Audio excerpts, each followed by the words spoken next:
Yes, sir. Okay, fine.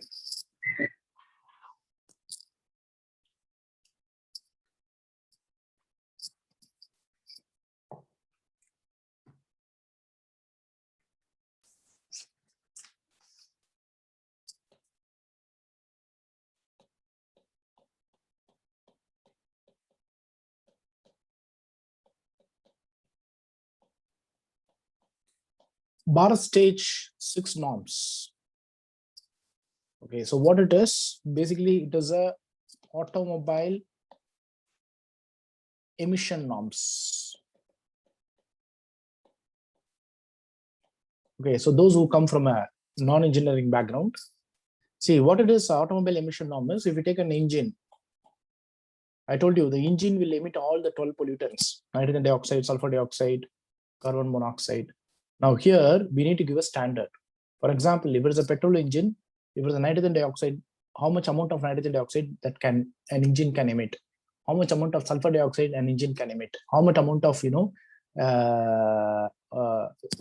carbon monoxide an engine can emit? How much amount of particulate matter an engine can emit?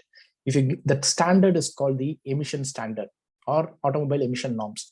Most of the time it is fixed by the CPCB. The Central Pollution Control Board will decide what is the emission norm. So how do we derive this emission norms? Emission norms. Normally, you know that all the engine manufacturer is from the Europe, am I right? So that is what the globally we have Euro norms, European norms globally. So it is called Euro norm 1. So engine, Euro norm 2 engine, 3 engine, 4 engine, 5. So Euro norm 6 engine, like that it goes on. So normally when you move from one norm to another norm, the quality of the engine will improve, and at the same time the fuel quality will also increase. So when you try to compare between Euro norm 1 engine and Euro norm 6 engine, so probably the quality of the engine is very superior. So if you say Euro norm 1 engine is emitting 100 ppm of nitrogen dioxide, the Euro norm 6 engine will emit only 10 ppm of nitrogen dioxide. So that is what the quality of the fuel will also improve, the quality of the engine will also improve. So now we try to copy the same Euro norms. So, and we created our own Bharat stage BS norms. BS norm 1, BS norm 2, BS norm 3, and it was BS norm 4. So we were in BS norm 4 by 2019 or by 2020, by 1920. This is what we were. So BS norm 4 is somewhat equivalent to Euro norm 4 engine. The quality of the engine of BS4 engine is something equivalent to Euro norm 4 engine. Okay, but globally today many countries have crossed more than Euro norm 6. Right now they are in Euro norm 6.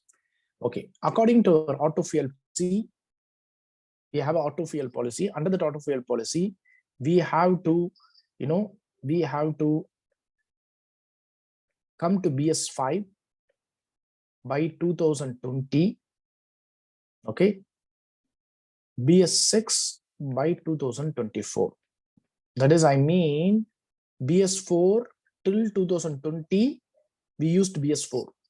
2019-20, we used BS4. BS4 launched was 2017, but till 2020, we used BS4. So actually, but BS5 engine is supposed to be launched in 2020.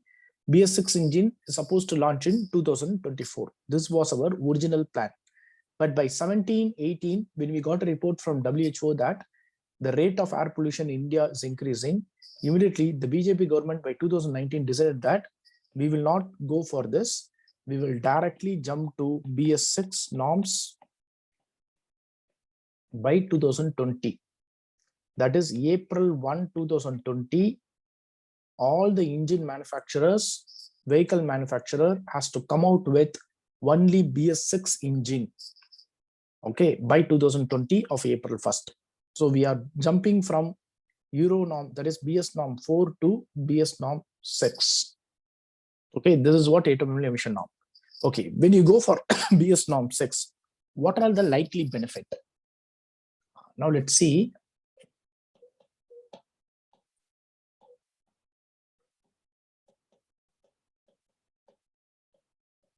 Benefits of BS6 engine.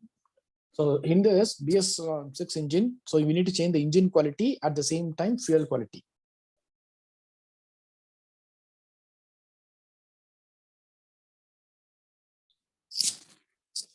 Okay, so here in the fuel, we are going to reduce sulfur from 50 ppm to 10 ppm. That's the first action. We are going to reduce the sulfur from 50 ppm to 10 ppm. By that way, it is expected the sulfur dioxide level will reduce by 70 to 80%.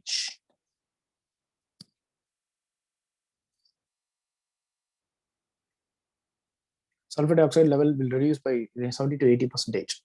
The second is the nitrogen oxides of nitrogen is going to reduce by 70%, especially the diesel engine.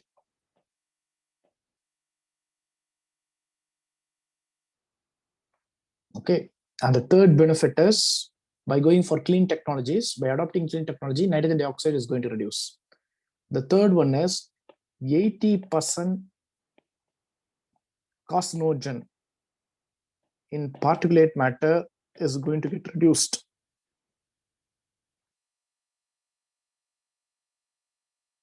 80% carcinogen in particulate matter is going to get reduced.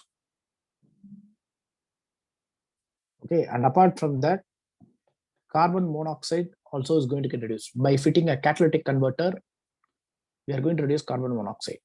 And other, by having a, some clean technologies, other pollutants will also get controlled. But the major benefit is sulfur dioxide, nitrogen dioxide, carbon monoxide, and particulate matter 2.5 and particulate matter 10 is going to get reduced. Now you see, when the sulfur dioxide, when the nitrogen dioxide is getting controlled, ozone will get controlled. Am I right?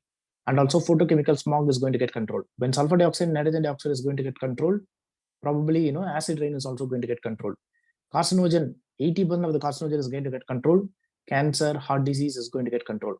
Carbon monoxide, when it is going to get controlled, that hemoglobin, of course, it will not affect the hemoglobin. So by that way, when we are going for a BS6 norm engine, so we have a very huge benefit. That is the reason the government is leapfrogging from BS4 to BS6 immediately. BS4 to BS6 immediately. But anyway, we have some challenges. We had some challenges by 2019-20. So just we'll discuss all the challenges.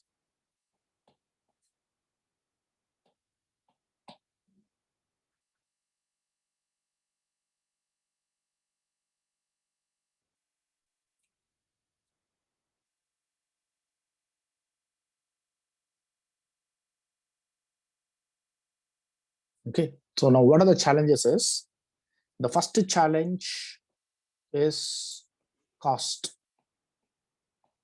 The cost is going to increase. Anyway, we are modifying the engine. I'm right, we are modifying the fuel quality.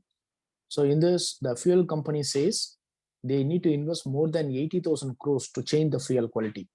Because if you want to reduce the sulfur content of the fuel, it's not very easy. So you need to do multiple processing and reduce the sulfur. At the same time, so it will also increase. So of course, it needs more than 80,000 crores of investment to change the fuel quality to BS6 fuel. And also the automobile company also said that if they want to tune the engine from BS4 to BS6, probably they also need more money to change the engine. Okay, and the second one is, we had some challenges, but these challenges, of course, we don't have it right now.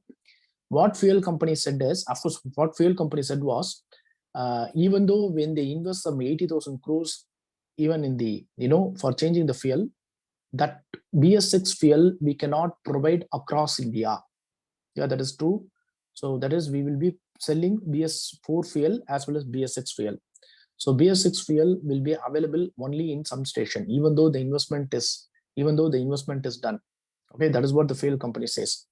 Okay, automobile company came with a different thing. The first thing, automobile company said that, suppose the government has said 1st April 2020, all the automobile manufacturer, engine manufacturer has to come out with only BS6 engine. So that means RTO office, the registration office, right? The regional transport office, RTO office will only register vehicle from 1st April 2020 if it is a BS6 engine. Otherwise, if it's a BS4 or BS5, the RTO office will not register.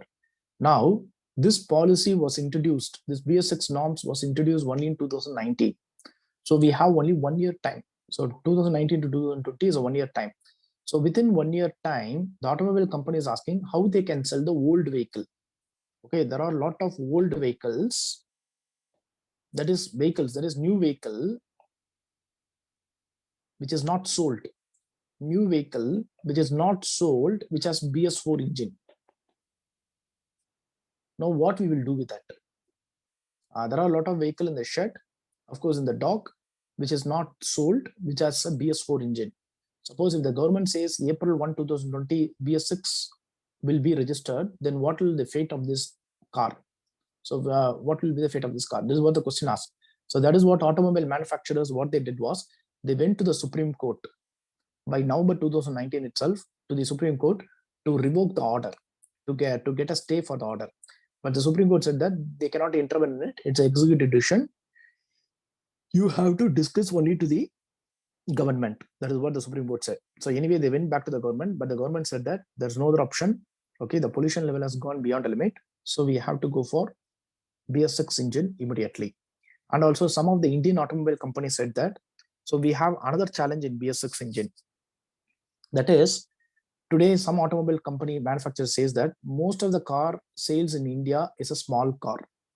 If you take a small car, if you see the front hood, it is also very small. So in the front hood, the engine itself will occupy the complete space. Now in that, in the BS6 engine criteria, they need to have some additional equipment. So if they want to fit the additional equipment, then they have to modify the hood. Okay, now it is not very easy joke. So if you want to modify the hood, you need to modify the entire press, dies, okay, all the machines, everything you need to modify. So that is what some automobile company initially said, that it is very difficult for them to bring BS6 engine in the small car. But today, some automobile company have brought it. That's another challenge I had. And one more challenge, some automobile company said that, right now we have only BS4 engine. Okay, now I cannot directly jump to BS6. So what I need to do is, first I need to modify the engine to BS5, run the engine for 1 lakh kilometer.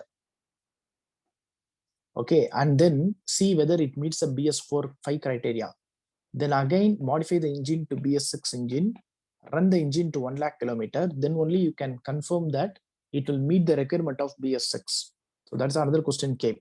Anyway, I think this issue and the small car issue, I think now they're not talking about. The only thing is BS4 engine. So already there are many new car with BS4 engine. What we will do? So the government, what they said was, between 2019 to 2020, sell all the car, and whatever the car you cannot sell it, export to some other country, African country or something. That is what the government told. So anyway, they are in that particular process. That is one thing. And apart from that, the another one more problem that is going to come as the old car. See, right now you may have a car. Probably the car you would have purchased by 17 or 18. If you have purchased the car after 2020, it's not an issue. But if your car is something you purchased by 15, 16, 17 and all, definitely it is going to be 17 and all. It is going to be BS4 car. And now, what is the fate after this 2020? The government, what they said was, okay, all this car, the present car which is running on the road, which has a BS4 engine or BS3 engine or BS4 engine, so they can run up to their registration period. If you take a registration period, I think 10 years is a registration period for the car, petrol car, and 15 years for the petrol car, 10 years for the diesel car. So till that lifespan, till that registration period, you cannot do second registration. That means you cannot go for, fitness certificate and get a second registration. So up to 15 years, you can use the car, or up to 10 years, you can use the diesel car. And after that, you need to go for a scrap. So here, that is where the question comes. Now, if I want to do a scrap, probably we have to come with a scrap policy. So anyway, the government has come with a scrap policy. So certain things we are going to discuss only the current affair, because I've covered for many batches, batch 1, batch 4 and all I've covered, which I have not covered the scrap policy that time. So I cannot cover it now. I can only cover it in the, during the current affair. So that is what the government has brought, the scrap policy. So now we will see in the current affair what is the scrap policy. But the thing is how the scrap policy will work. That is also we need to see. Because for example, assume that you have a old car, so which was purchased in 2014 or 15. Now by let me say that you are going to sell by 2022 or 23, you are selling this car. Now as a scrap, let me say that they are going to take it for 1 lakh. Just for an example, I'm telling, if the car manufacturer or if any dealer is going to take it for 1 lakh, the chances that in the rural side someone will take it for 1.5 lakh, then more chances that you will send it to the rural. So in this whole car, whether it will become scrap, it's highly doubtful. That is the other challenge we have. So it can go in the second market. In the rural side and all, they will run this car again. So again, this car will be running, BS4 car will be running. So that is what the issue comes. So now we do not know what is the right now status. So the government as of now has issued the scrap policy. We will see the details of scrap policy in the current affair. So this is what about the BS6 engine. So whenever we go for a BS6 engine, probably the sulfur dioxide level, nitrogen dioxide level, carbon monoxide, from the environment point of view, sulfur dioxide, carbon monoxide, nitrogen dioxide level will get controlled, apart from particulate matter. Okay, that is about it. And after this, by 2019, government launched a policy which launched another program which is called National Clean Air Program. The next is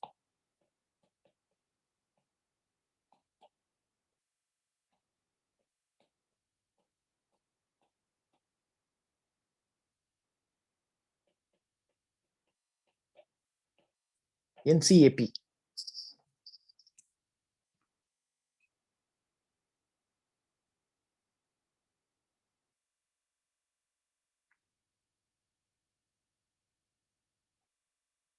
NCAP stands for National Clean Air Program. So launched in 2019. This is one of a very important program. That is, this is the first time it is a target-oriented program. So for the first time, this is a target-oriented program. So we have kept a target for this program. And this program, it is going to be for 5 years. It is going to be for 5 years. It is a 5 years action plan. It's a 5 years action plan. So what is the target they have fixed is, we have to reduce 20 to 30% of particulate matter 2.5 and particulate matter 10 by 2024 at 2017 base year.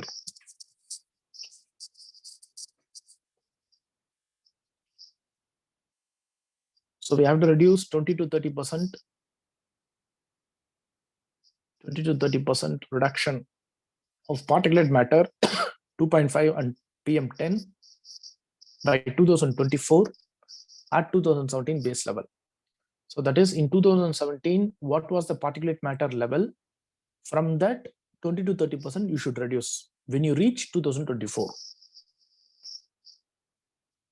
Okay, this is a target. So this particular target, we are going to start with 43 smart cities. We are going to start with 43 smart cities and 1 or 2 non-attainment cities.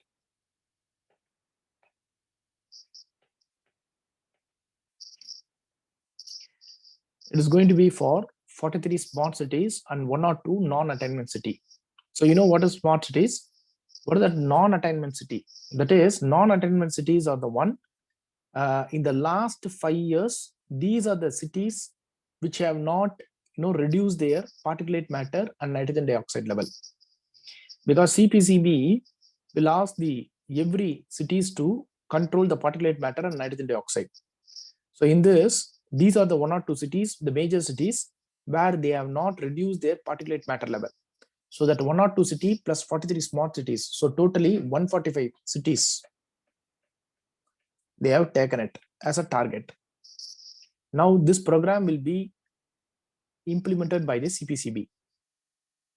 It will be implemented by the CPCB and SPCB.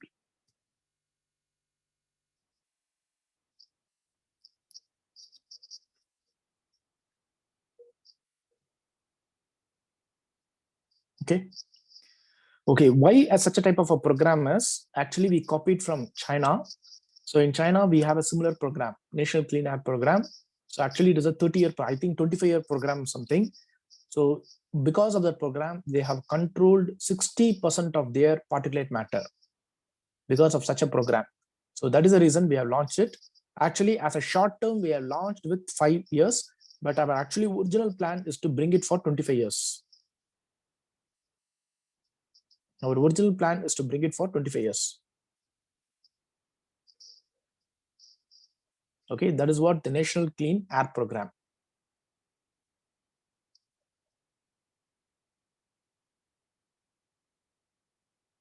Okay. So these are the major actions taken by the government. Apart from it, some of the minor actions. So recently, which was taken is, some of the minor action is fly ash utilization policy.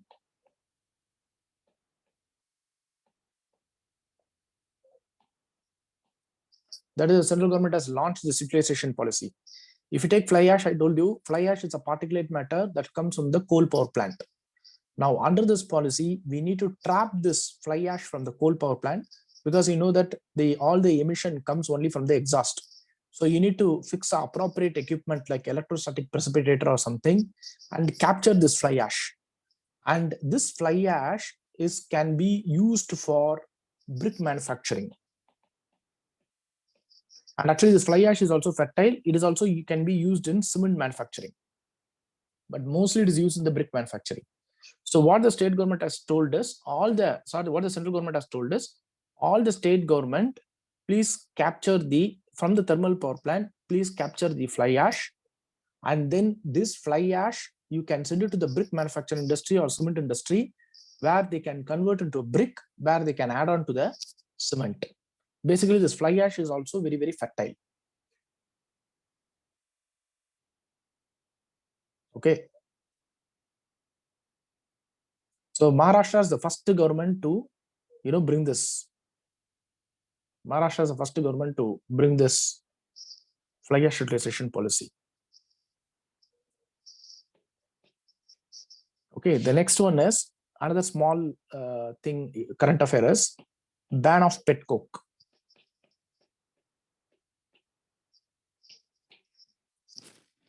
Ban of pet coke. So pet coke stands for petroleum coke. Basically, it is a bitumen extraction. Pet coke stands for petroleum coke. It is a bitumen extraction. After diesel in India, after diesel, pet coke is the largest fuel. It is the second largest fuel after diesel. So pet coke எங்க use பண்றாங்க? Pet coke is used instead of coal. Pet coke is used instead of coal. The reason is very simple. It has high energy. Since pet coke has got a high energy than the coal, so most of the industries uses only the pet coke instead of coal. So that is what after the diesel, it is the second highest fuel. It has a high energy than coal. Most of the time we import from US. We import from US. US is the major exporter. But the concern is this pet coke will emit more carbon dioxide than the coal. And at the same time, it has got 18 times more sulfur than the coal.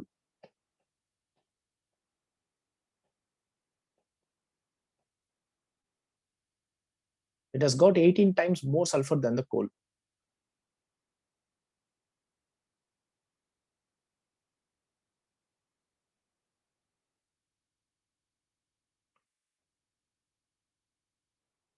So it has got more carbon dioxide, and also it has got 18 times more sulfur than the coal. So that is the reason the government has banned this pet coke. But anyway, the pet coke is not banned for certain industries. For example, cement industries and all we didn't ban, because the cement industry will use to process this pet coke, where they will remove the sulfur, and then only they will use it in the production process. So that is the reason in the cement industry and all is not banned. But rest of the industry, okay, cement industry and one or two industry is not banned, but rest of the industry, pet coke is banned.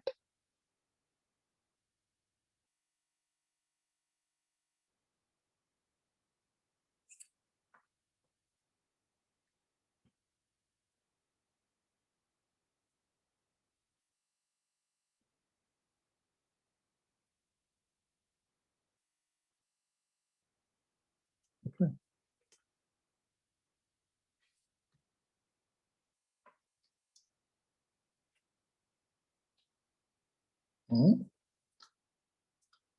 See, what is bitumen? Bitumen is something, it's a black substance that is made from petrol. See, these are all very basics. You have to see from the chemistry book. So it's a black substance that is made from the petrol normally. So that is what, bitumen road. That is what is being used in the roads and roofs and all. So why pet coke is not banned is the cement industry will process the pet coke and they will remove the sulfur. The main concern is it has got 18 times more sulfur than the coal. Anyway, the cement industry is going to remove the sulfur from the pet coke. So that is what they said it's okay.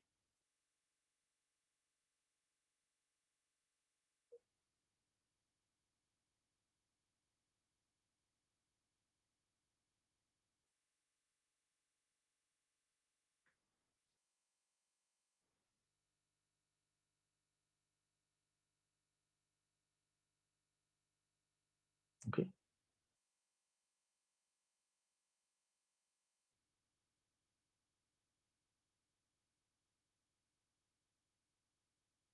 Okay, any other doubts?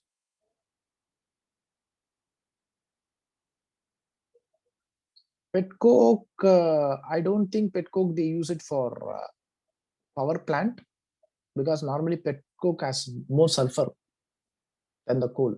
So that's the reason it is not advisable to use in the power plant. They will not use it, because coal, if you take Indian coal, has got low sulfur content. So it is better to go for a coal.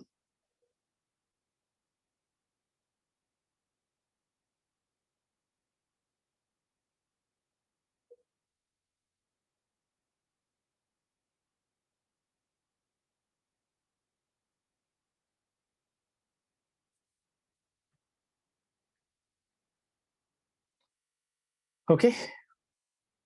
Any other doubts? The program name in China, I think I'm not very sure about the program name. They have a similar program. I think it is also National Clean Air Program.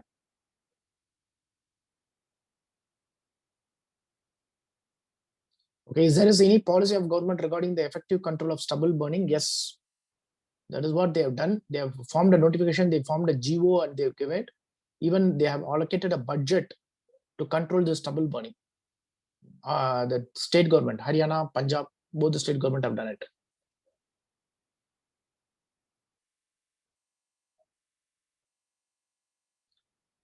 Okay, environment. After this air pollution, we have to get into water pollution. Then we need to see solid waste. Then we need to see EIA, and then climate change.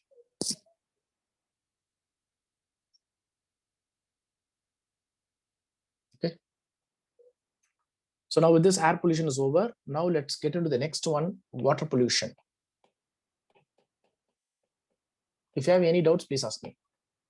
Till now, if you have any doubts, on air pollution, please ask me. We will get into the next one, water pollution.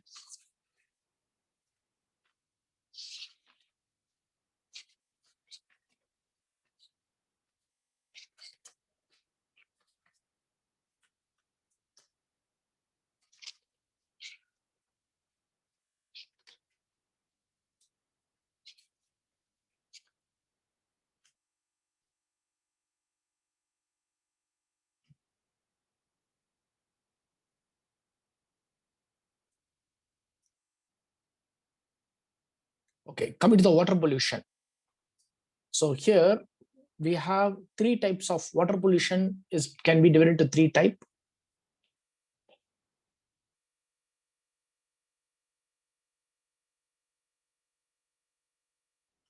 So today, if you buy a even two-wheeler, most of the time it is only BS6 engine. If it is a diesel, mandatory BS6. There is no doubt at all.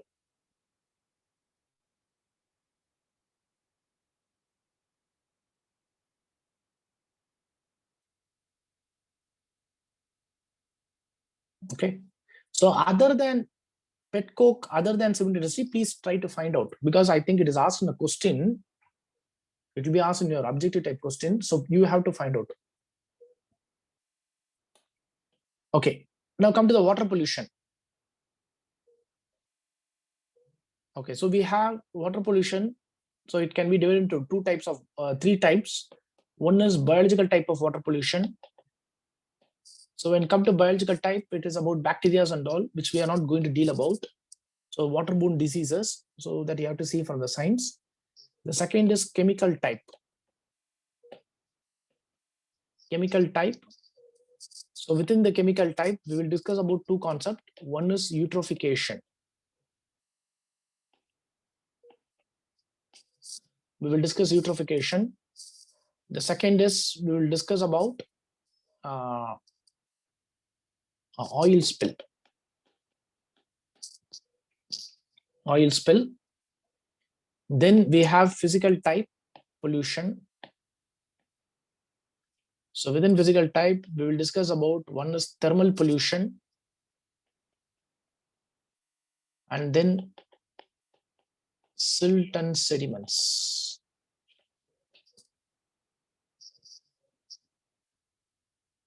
Silt and sediments.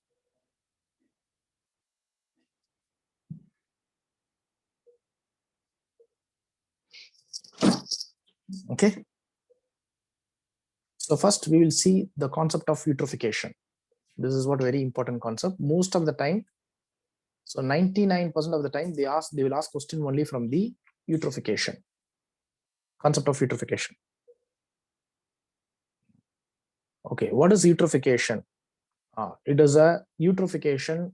It is a natural aging, AGING. It's a natural aging of lake. That is any water body. Natural aging of lake, or there is any water body due to biological enrichment of water.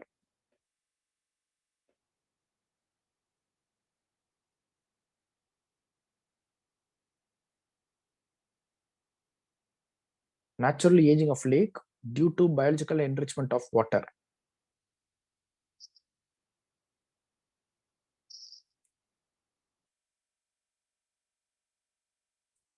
Natural aging of lake due to biological enrichment of water.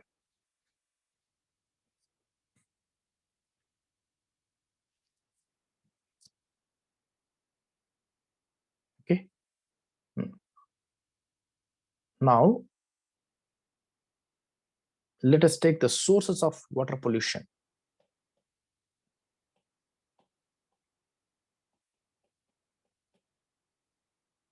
Can you tell me what are the sources of water pollution? The first source is domestic waste. Yes, very good. Domestic waste, sewage. Sewage. The second is agriculture runoff. It is nothing but fertilizer.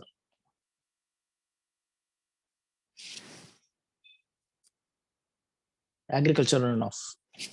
So sewage, you know that whatever comes from the houses. So sewage does not only come from the houses, it comes from the house, it comes from the buildings, commercial buildings, any, offices, even from the hospitals, even from the industries, everywhere the sewage comes out, the waste.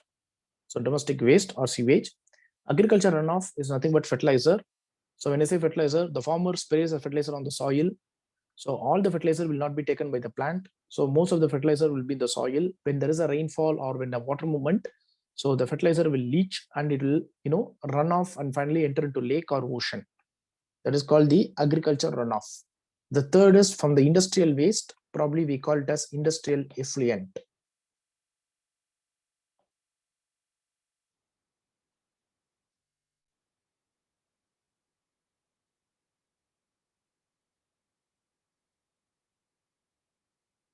Industrial effluent.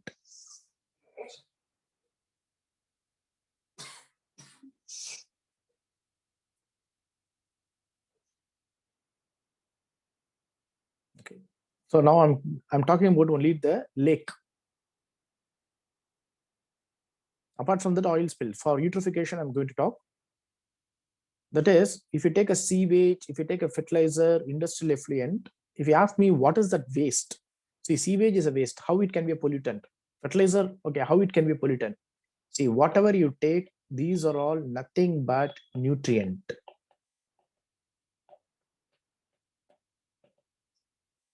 See, sewage, even though fecal matter, probably it's a waste, but it has nutrient, all right? It may have nitrogen, potassium, phosphate and all.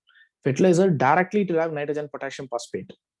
So that is what all the waste, even some of the industrial waste, effluent will have nutrient. Phosphating plant and all will have nutrient, phosphate will have. So that's what ultimately it is a nutrient. So now when more nutrient enters into the water body will get into eutrophication.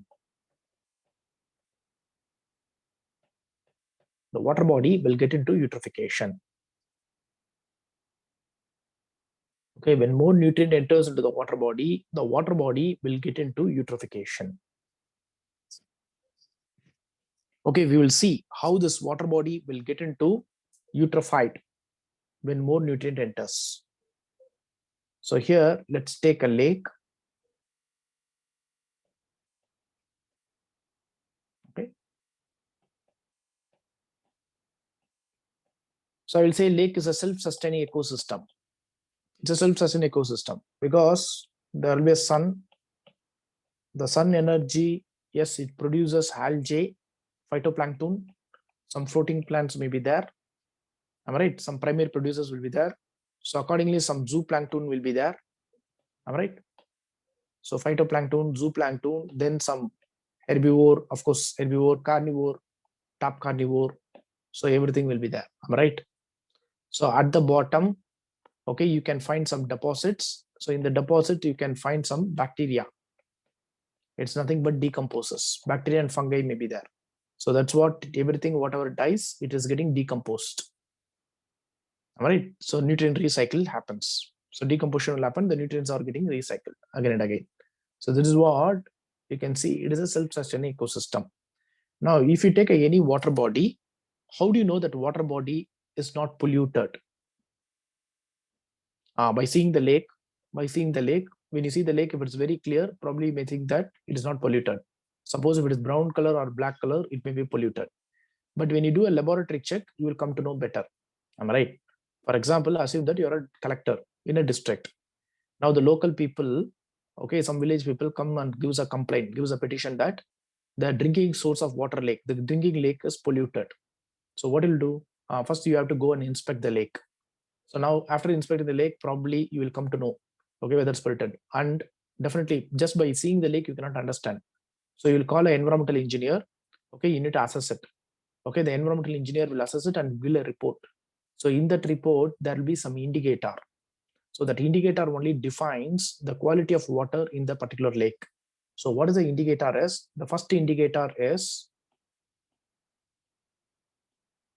DO. The first indicator is DO. Okay, what is DO? It is dissolved oxygen. DO stands for dissolved oxygen.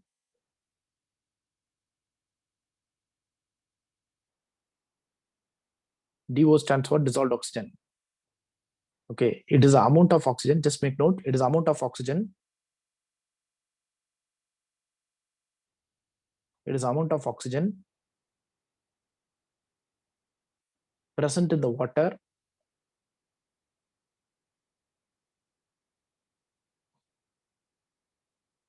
that sustains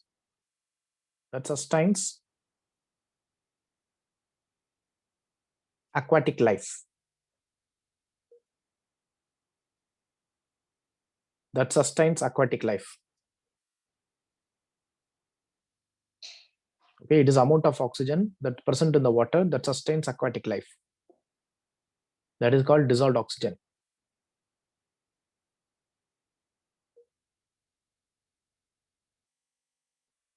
Okay, so now how a dissolved oxygen will enter into the water? There are two ways. You can see here. So when the air comes in contact with the water, just imagine when the air comes in contact with the water, now the oxygen will dissolve inside the water. Now this process is called diffusion. Diffusion process.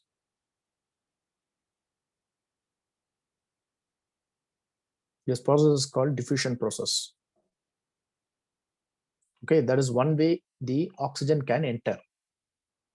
Because in the air you have more oxygen, in the water you have less oxygen.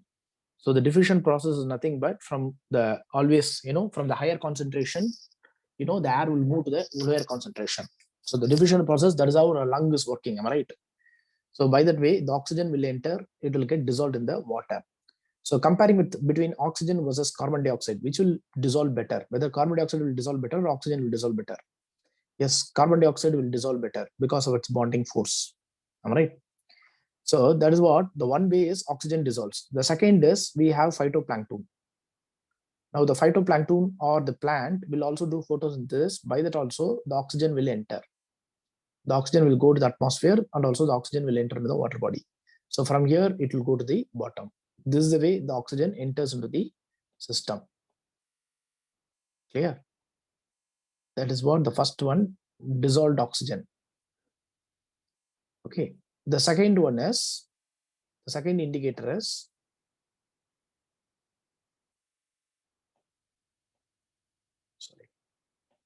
BOD.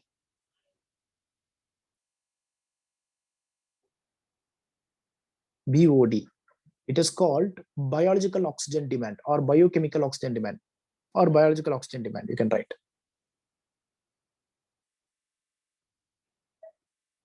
It is called biological oxygen demand.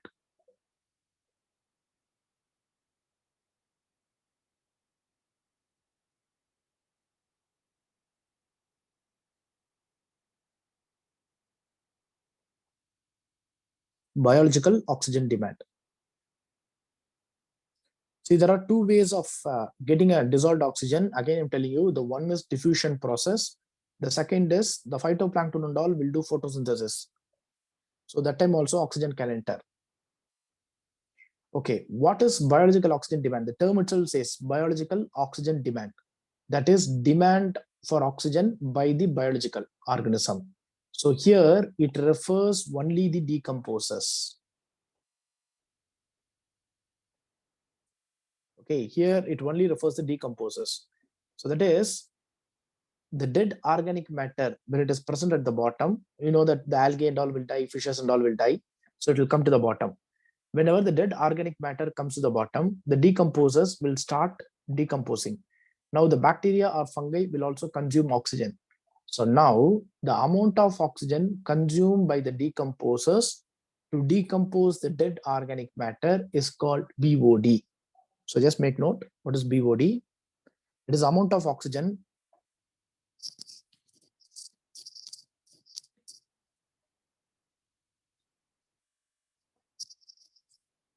it is amount of oxygen needed by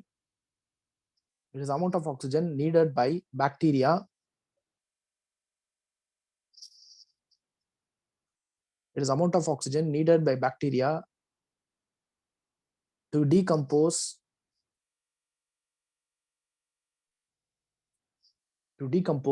dead organic matter.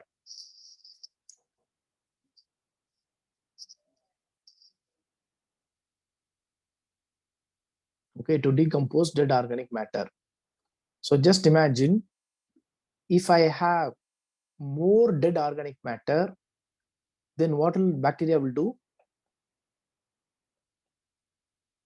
Okay, if I have a less, let me take like this.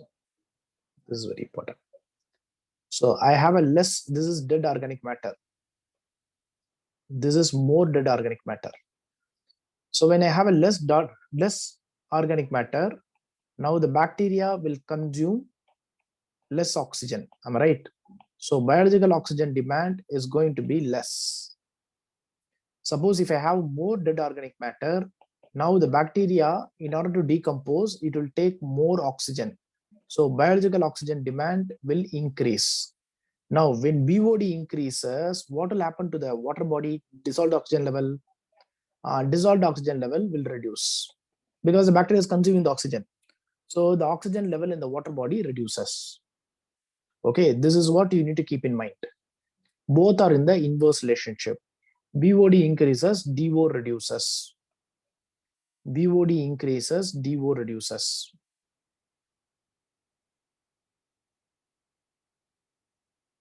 Okay, so that is nothing but when you have a minimum dead organic matter, when you have a less dead organic matter, probably the bacteria needs only less oxygen to consume, to decompose it. If you have more dead organic matter, then what will happen? The biological oxygen demand increases.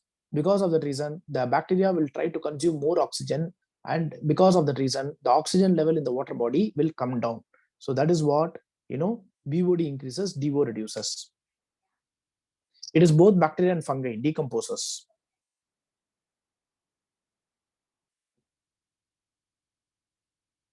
Okay.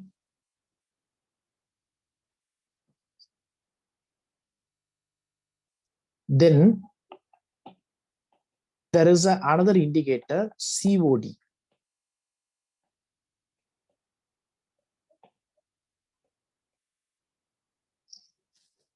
Chemical oxygen demand.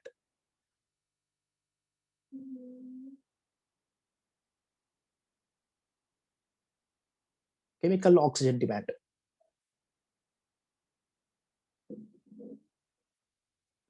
See, this chemical oxygen demand is a very broad indicator. Of course, BOD will get included in COD. See, what is COD is? COD is nothing but the amount of oxygen consumed by the bacteria plus the amount of oxygen consumed by the organic, inorganic chemicals. See, you may have some lot of inorganic chemicals like ammonia and all. That will also, get oxidized. Am I right? That will mix with the oxygen, it will get oxidized. So that also taken into account.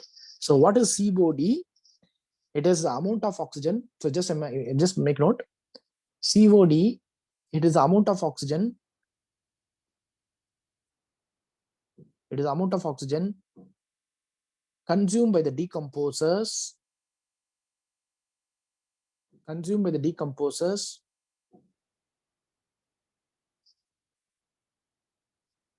to decompose the organic matter. To decompose the organic matter.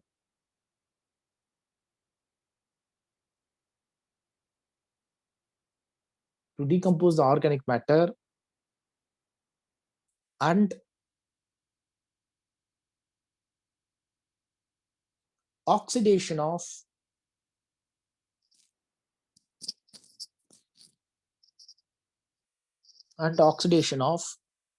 inorganic chemicals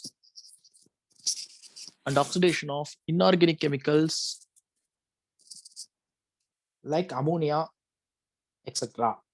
That is amount of oxygen consumed for the oxidation of inorganic chemicals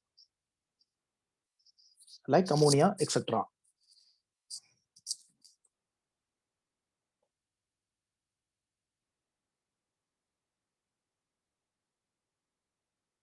Okay, so that means BOD is a part of COD. That's all.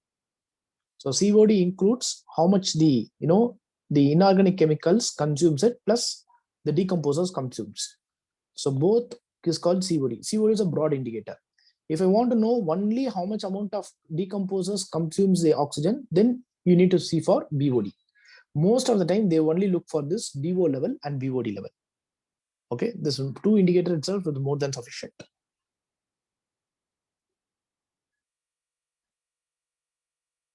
Okay.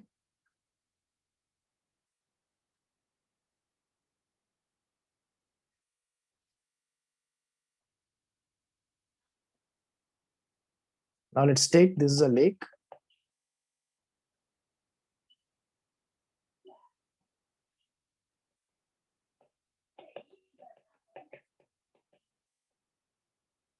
So we have decomposers at the bottom. So you have phytoplankton at the top. Some floating plants also may be there, mostly phytoplankton. Okay. And then you can have some zooplankton. Then you have some small fishes, herbivore, carnivore, top carnivore. So everything you have. So it's a sun energy decomposition happens here. Okay. Now you have a particular level of DO, particular level of COD and DOD. Now let's see eutrophication process, how it happens. Now this is a very clean lake. So it has a sufficient amount of DO, sufficient amount of BOD and COD. Now in this lake, if I am discharging a sewage or agriculture runoff, what will happen? Now, I told you, sewage or agriculture runoff, all are nutrient. So now if I discharge this thing, then this entire thing is completely filled with a lot of nutrients. Am I right?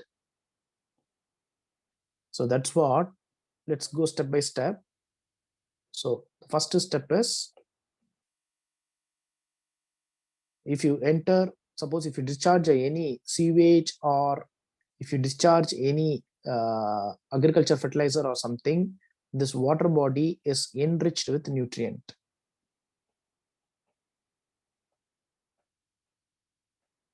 Am I right? That is the first step. It is enriched with nutrient. Okay. The second step, what happens, you see, since it's enriched with nutrient, now, so what will happen? Once it's enriched with nutrient, see now you have nutrient, you have sunlight, you have water. Then immediately algae growth flourishes. Am I right? So what happens, you see, the entire top layer will be completely covered with algae. Algae grows like anything because you have more nutrient. So already I told you phytoplankton. So what is the condition of a phytoplankton?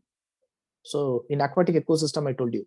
So the growth of a phytoplankton is determined by, the one is nutrient. The second is, that is algae growth is determined by nutrient. The second is warmness of the water. The third is salinity.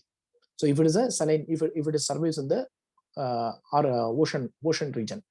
So that's what, once when you have more nutrient, immediately the algae growth flourishes. So that is what the second point is. Algae flourishes, the phytoplankton flourishes. So if you want to see a picture, you can see this.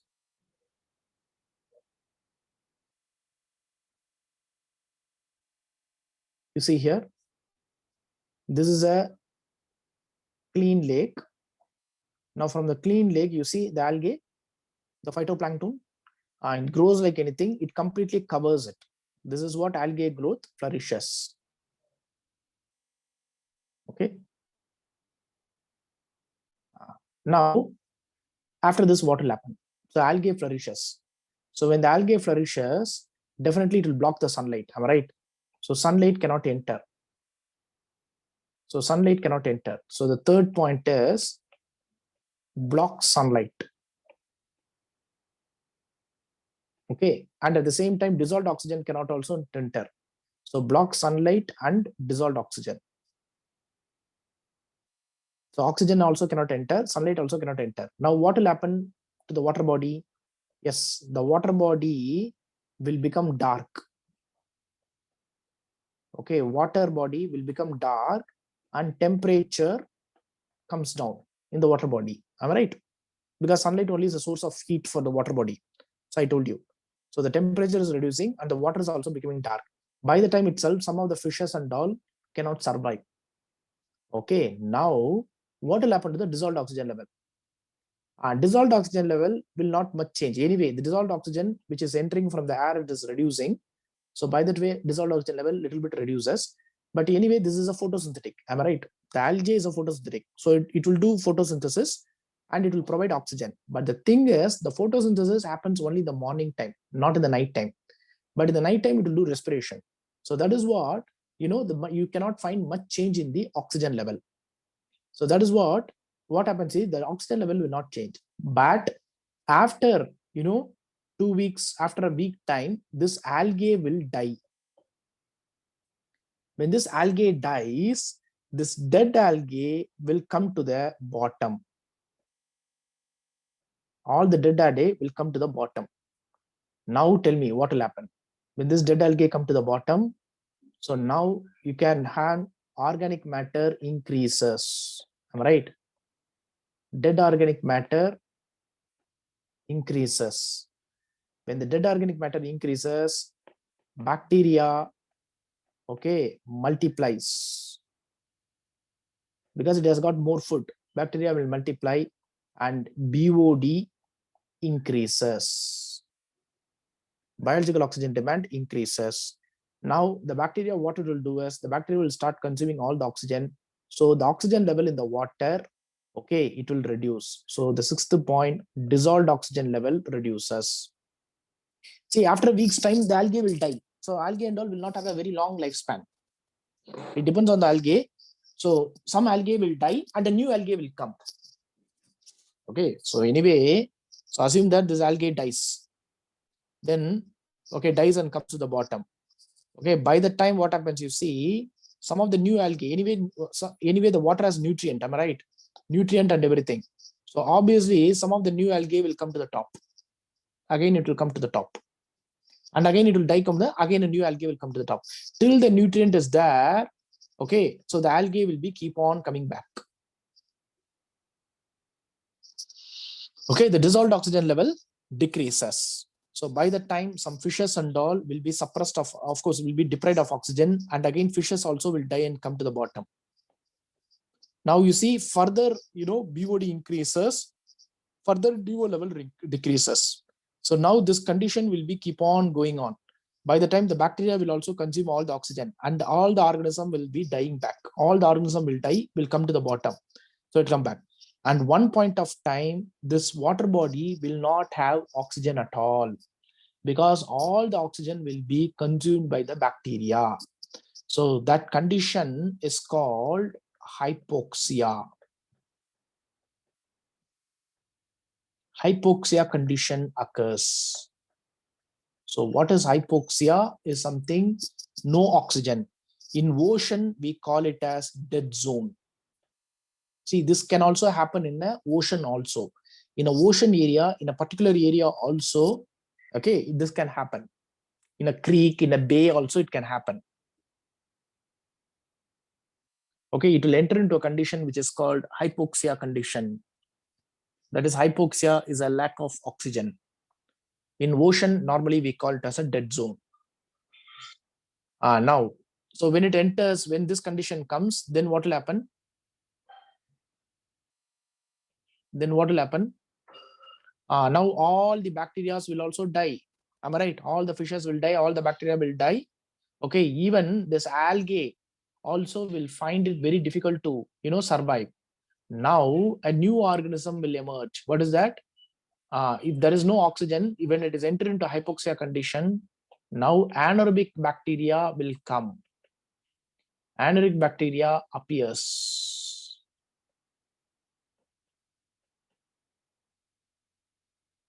Anaerobic bacteria appears.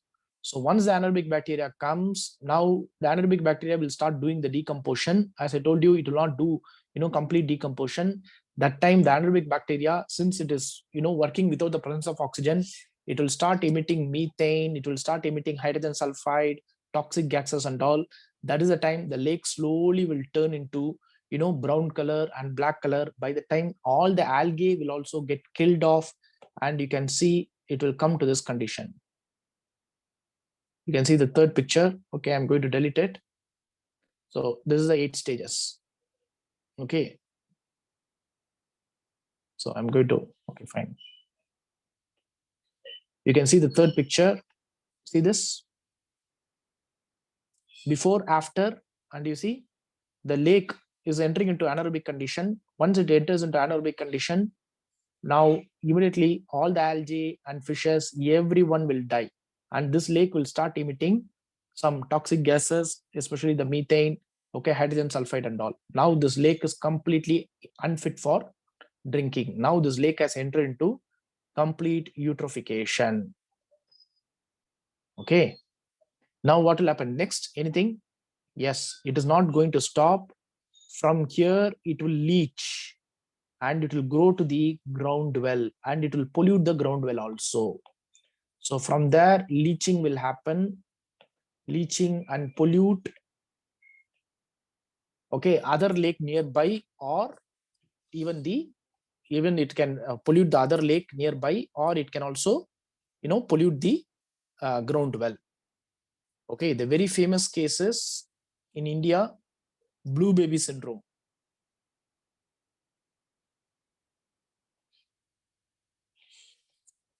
Blue baby syndrome. This is a very famous case for this leaching. That is, in Punjab, in a particular village, they found that the newborn baby is born with a syndrome which is called blue baby syndrome. So what is a blue baby syndrome now? It is a heart defect, congenital heart defect. So in the birth itself, they have a heart defect.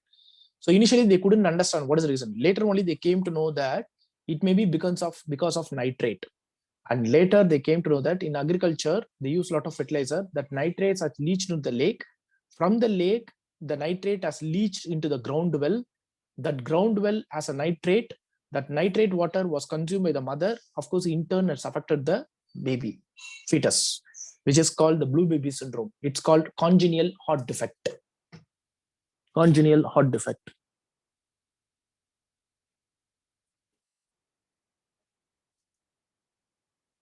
Congenital heart defect. Okay. And also the another thing is this algae, that also we need to see what is this type of algae. So already we discussed, if it is a harmful algae bloom, HAB, because by seeing the by seeing the lake, by seeing the color and all, by drinking, by taste and all, we cannot identify. Only through a laboratory check we can know whether this particular algae is a bad algae or good algae. Suppose if it is a harmful algae bloom, then as I told you, it will produce neurotoxin. That neurotoxin will kill all the fishes and marine organism. By chance, if you consume the fishes or consume the water, we will also get affected. And also this harmful algae bloom, when a wind moves, that time also it can enter into air pollution. Okay, now it is happening in Pacific Ocean. See, it is normal for the Pacific Ocean to get harmful algae bloom often. Okay, any harmful algae bloom comes, it will be there for 7 days or 8 days and then it will disappear. But today, right now, we are finding this more harmful algae bloom comes. It is purely because of we are directly letting out the sewage and agriculture runoff only to the lake. In turn, from the lake to the river system, it goes to the ocean. So that is what harmful algae bloom. Dead zone is also created in the ocean. Okay, so this is what we call it as eutrophication. So we have three terms in this. We have three terms: mesotrophic, oligotrophic, lake, mesotrophic lake,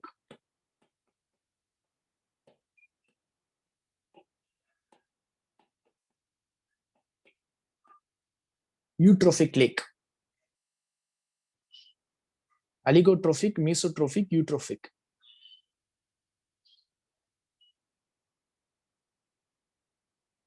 Okay, what are the differences? Oligotrophic means it is a low nutrient. If it has a low nutrient, it's called oligotrophic. If it is a medium nutrient, it's called mesotrophic. Okay, eutrophic, it's nothing but high nutrient. Okay, I told you eutrophication is a natural aging of lake. See, this eutrophication can also happen by natural process, because during the erosion process, during the rainfall and all, nitrate enters. Am I right? During the lightning and all, even during the weathering process also. So eutrophication is a process. Don't think that it is only man-made. Eutrophication is a natural process. But today, what we are doing, so you can see this eutrophication. It's a natural process. But today what we are doing is called cultured or accelerated eutrophication.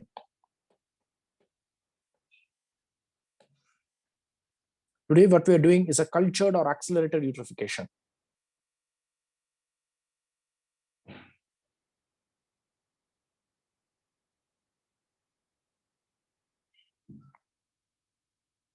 Okay, that is a concept of eutrophication.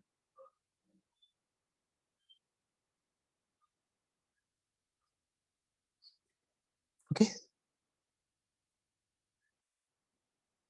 The next one is oil spill. It's a very small.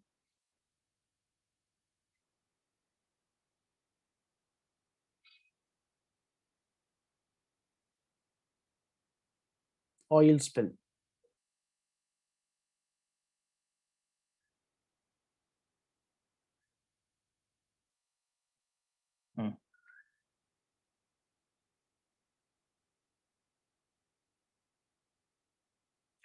Okay, so it's a marine pollution. So how an oil spill happens? Why an oil spill has to happen in the ocean? Normally, accident, I'm right, ship accidents. But they say that every year, minimum 5 million metric tons of oil is discharged in the ocean. In that, 50% comes from the natural seepage. 50% comes from the natural seepage, from the oil drilling station, offshore deposits and all. Okay, rest 50% only comes from the accidents and everything. Apart from that, when the ship moves from one country to another country, that time also oil spill can happen. And moreover, in this in the accidents only, you can find the major oil spill. Okay, do you know which is the one of the worst accident in this world in this century? It is called, please try to see from the internet, Deepwater Horizon.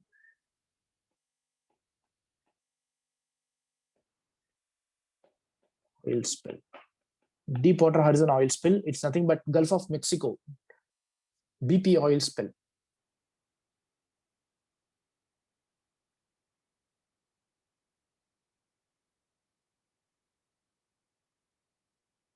It is the Deepwater Horizon oil spill. Is the Gulf of Mexico. This is one of the BP oil spill. It's a Britain-based company, I think. So this is one of the worst accident in this century. Okay, now let's see. When an oil spill happens, what are the consequences? What are the consequences of oil spill? The first one is you need to see the type of oil. So oil, we have persistent oil, non-persistent oil.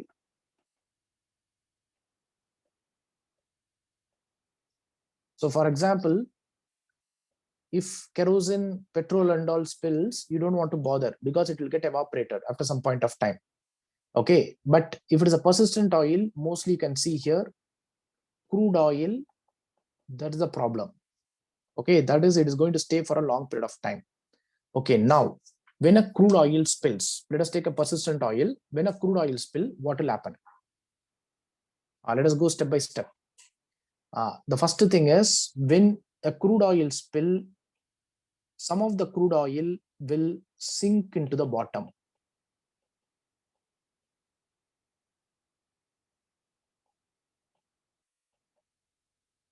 Just imagine, assume it's an ocean body. Let me say that it sinks into the bottom. When it goes to the bottom, by chance, if the bottom is if it is a littoral zone, now coral reef. So it will kill all the zoothalae in the coral reef. Of course, it will kill all the corals. Okay, it will kill all the marine mammals and marine reptiles. So if you see the BP oil spill, you can see that. So you can see the hundreds and hundreds of marine mammals and marine reptiles, so was killed. Fishes, everything will get killed directly. So seagrass bed, everything will be completely destroyed. That is the first one. Okay. And the second one is,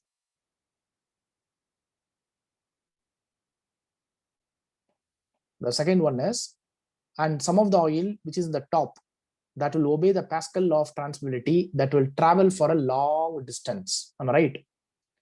So that will, obey the Pascal law of transferability, that will, spread across the ocean surface. When it spreads, you know that the ocean, because of the ocean waves, the oil and the ocean, the water will move and it will undergo a soaking effect, which is called oil weathering. That is, when the oil floats, it will form like a thin layer. It will form like a layer. That is called oil weathering. Now, this oil weathering will block sunlight. Will block sunlight, will block oxygen. By that way, dissolved oxygen level will come down.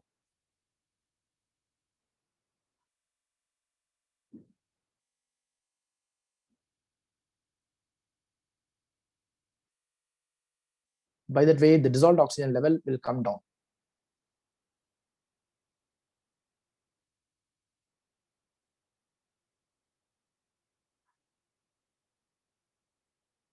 Okay.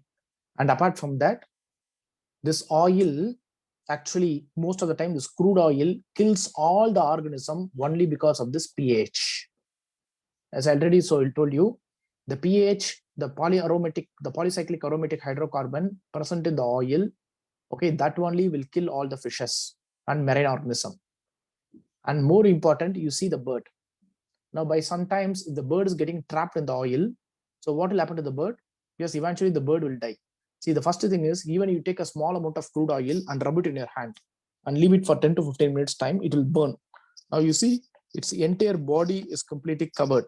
So now, if it wants to fly, it cannot fly, because once it is being covered with the crude oil, its weight becomes more and it cannot fly. Because at least it can fly, it can go to the fresh water, it can clean itself. So that possibility is also not there. Most of the time, it will get killed. Okay, second thing is, they say that many baby animal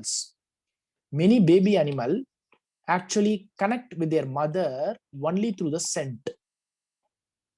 Some baby animal connect to the mother only through the scent. Now this polyaroma, this scent, this smell will interfere with the scent, so that the connection between the baby animal and the mother will get disconnected. That is also another problem will happen. So by and large, this pH will kill all the organism, all the birds and all will get killed. So the thermoregulation will get affected, the birds and all will get killed, and all organism will get killed. That's what. Okay, and moreover, if it is near the coastal region, it will leach and also it will contaminate groundwater. It will leach and contaminate groundwater.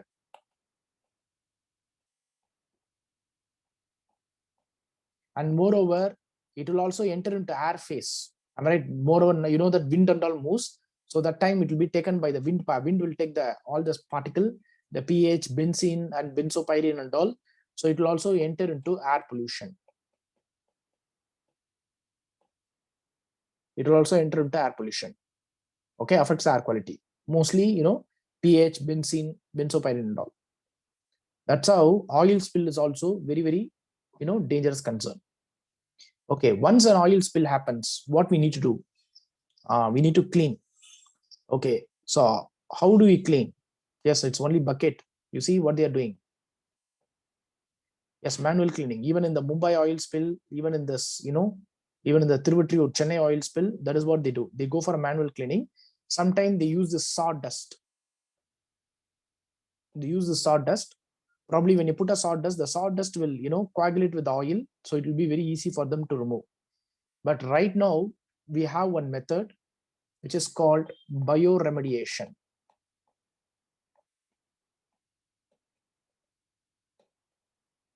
Bioremediation, it is called biological remedy.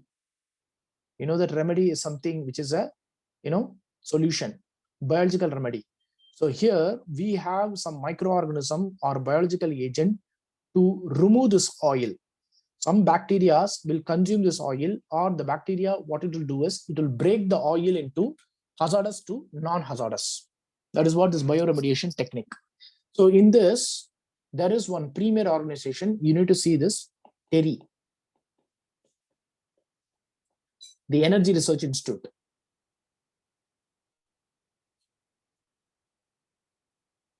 TERI, the Energy Research Institute. So after 7 years, with the 7 years of research, they developed one bioremediation which is called oil zapper. In 2011, they created this. What is this oil zapper? It is a bacteria. It's not single bacteria. It is a mixture of 5 different strains of bacteria.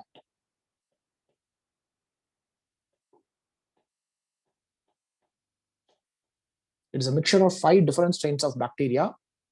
Normally, it will be mixed with some elements, some sawdust or some sort of a thing.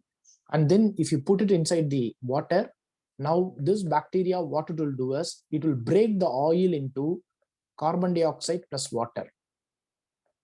That is, it is breaking from hazardous to non-hazardous or less hazardous. Okay, this is what. So try to see about this organization, TERI. So in science, you have to see what is this bioremediation. Even for cleaning the lake also, we can go for bioremediation.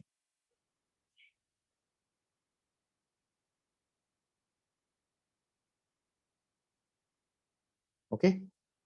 And there are some bacteria in US and all, they found some bacteria that will directly consume the oil. It will eat the oil. But the thing is, you can only use it for a small region because it is also exotic. Am I right? It's outside species. We do not know what it will do.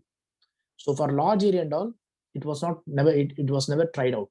Only for a small area they tried this. Okay, so that is about the concept of bioremediation, oil spill. So with this, chemical type is over. Eutrophication and oil spill is over.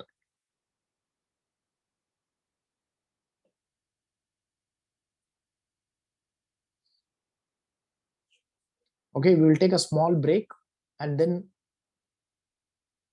yes, we can create so that we'll see. See, once a lake has got into eutrophication, the only way is to, of course, it is not in our scope. So there are many methods like flocculation, some method coagulation, many methods are there to remove the sewage and all. And also you can add on fresh water. And bioremediation also, it's possible. For large area and all, yes, no other way, mechanical cleaning and some chemical engineering method is being used. Non-persistent oil, we don't want because that is the reason it is non-persistent. Okay, it will get evaporated.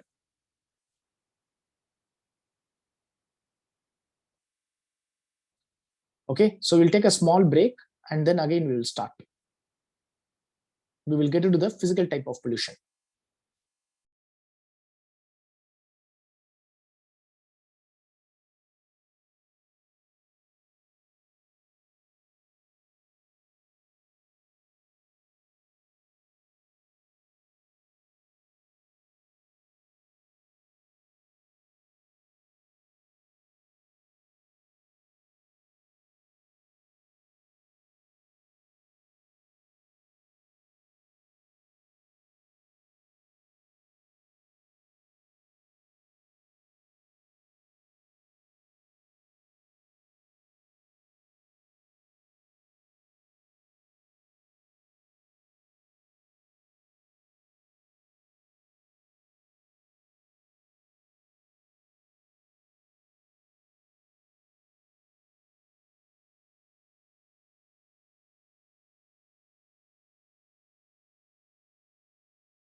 Okay, we'll start.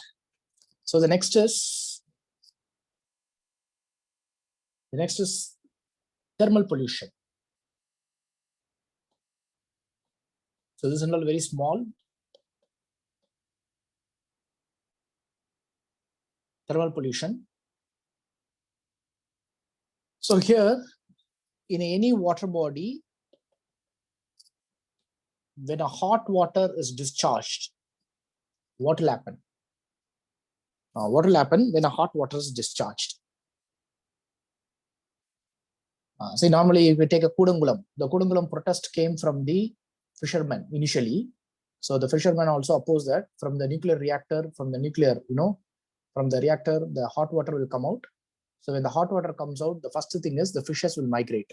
So that's what the first and foremost point is. Heat intolerant organism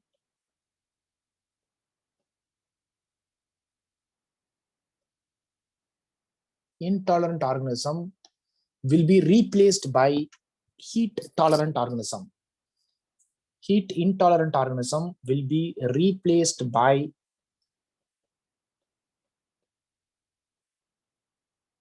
heat tolerant organism.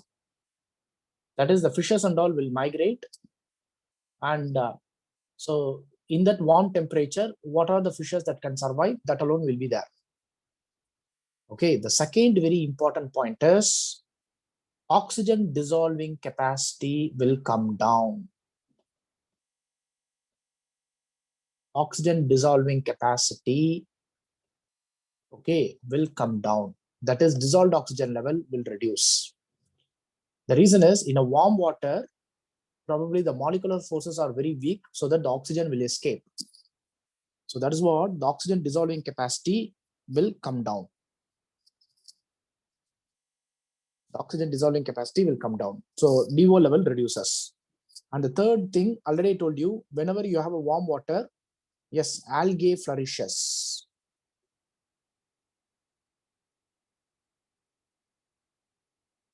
Algae flourishes. So when you have a warm water, algae, the phytoplankton will flourish, provided if it has a nutrient. Okay, and once algae flourishes, yes, the possibility it can also end up in a eutrophication. It depends on, not all, every time, it depends on. So if we have a sufficient nutrition, then more chances that it can also end up in a eutrophication. Okay.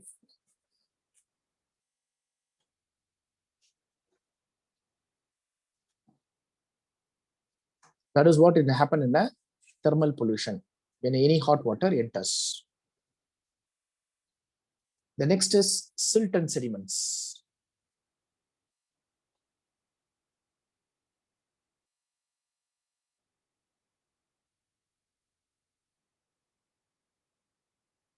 Silt and sediments. You know what is silt? Silt is a small sand particle. See, why more silt is entering into a lake, into a river bed or something, even in the ocean and all? It is purely because of soil erosion. It is soil erosion. It is purely because of soil erosion. That is improper land management.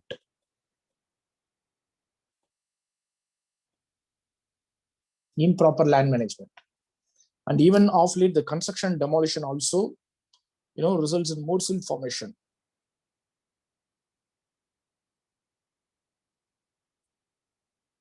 Assume it is a water body. It has phytoplankton and all. So now, from the river system, you will find a lot of silt entering into it. Now, what will happen? When more silt enters, what will happen?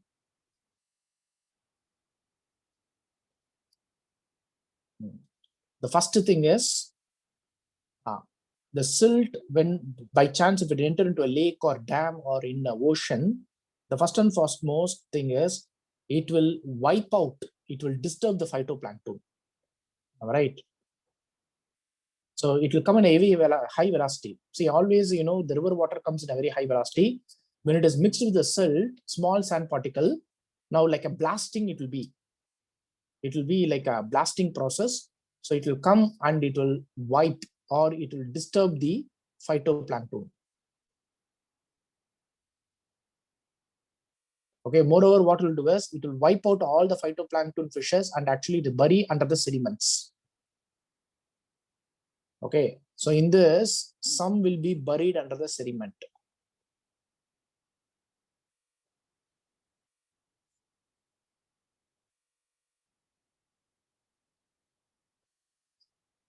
Some will be buried under the sediments.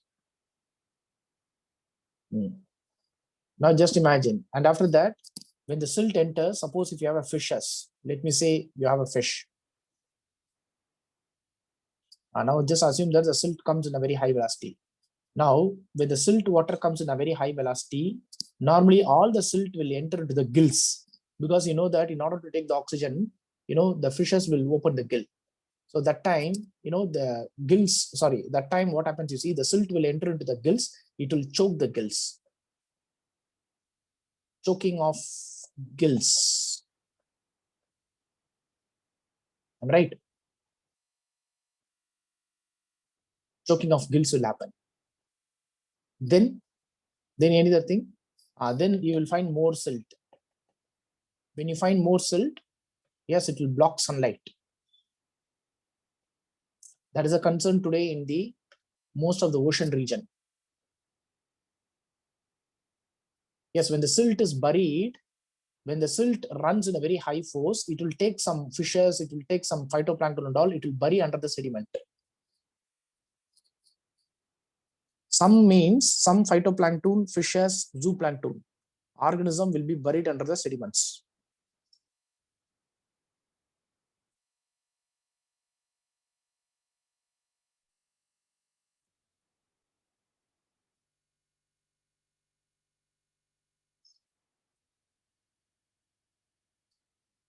Okay, it blocks sunlight.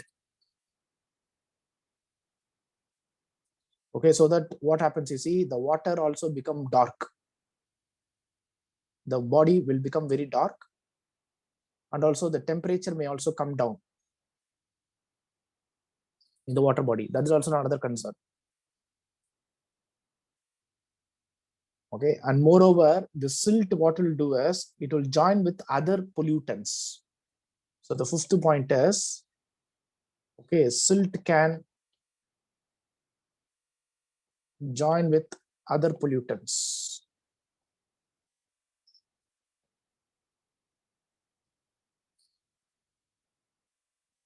It can join with other pollutants, other harmful pollutants.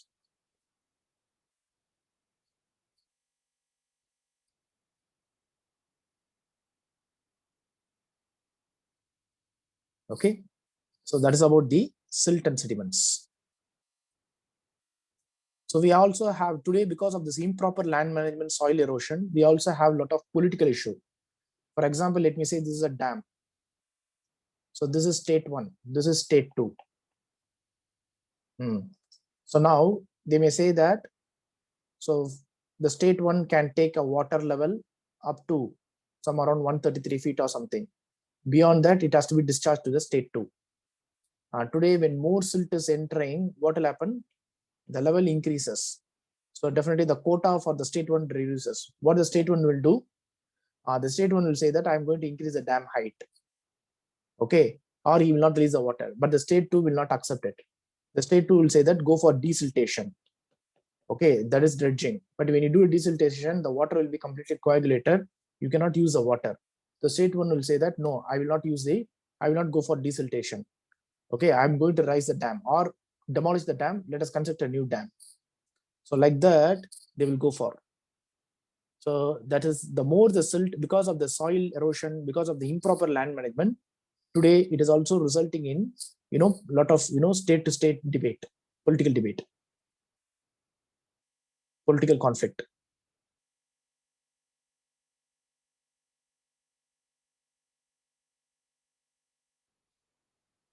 Okay, so that is about the various pollution, water pollution. Desilting means removing the silt. See, when you do the desilting, you cannot immediately use the water. That is what.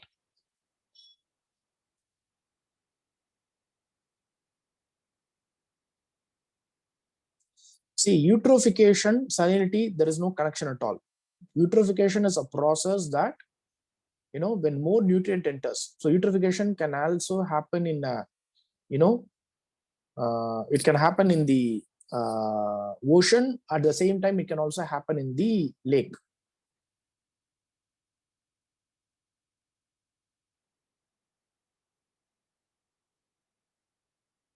Okay. Now we have to see the last one, the water pollution.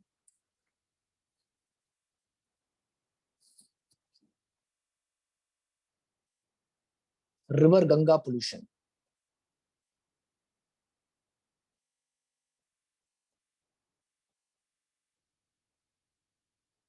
So we'll try to see the various organizations related to River Ganga.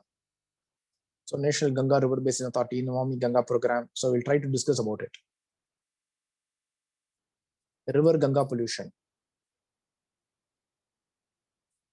You know that the River Ganga is shared by 5 states. See, major source of pollution is a sewage, domestic sewage, of course, agri runoff,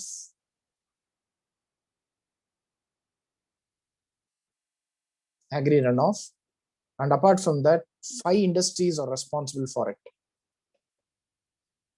So what are the 5 industries? Is sugar,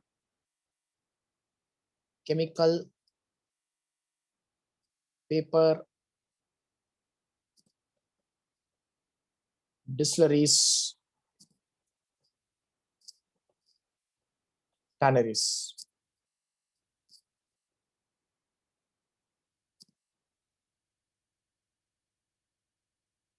You can make note.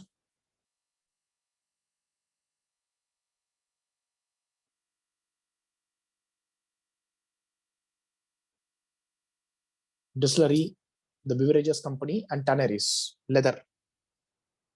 So this 5 industries is responsible. This 5 state, this 5 industry, apart from this sewage and agriculture runoff, is responsible for the Ganga pollution. The major is sewage and this 5 industries.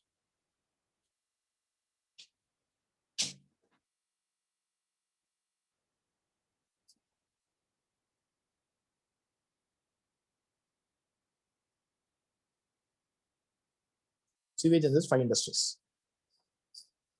Okay. So now we will see the chronology. So how this River Ganga cleaning has happened. So let's take the chronology. So the first one is 1985. So in 1985, we started with Ganga Action Plan 1 to clean the Ganga River, but it is not successful. So that is what, after 8 years, we created a Ganga Action Plan 2. Because of many administrative issues, corruption, lack of coordination, okay, many more issues, this Ganga Action Plan 1 and 2 was complete failure. And also lack of finance and everything. Okay, it was not succeeded. So that is what, in 1995, the government launched a comprehensive program which is called National River Conservation Plan.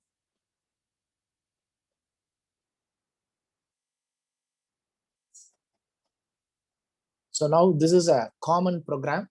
So that includes the major focus will be on Ganga.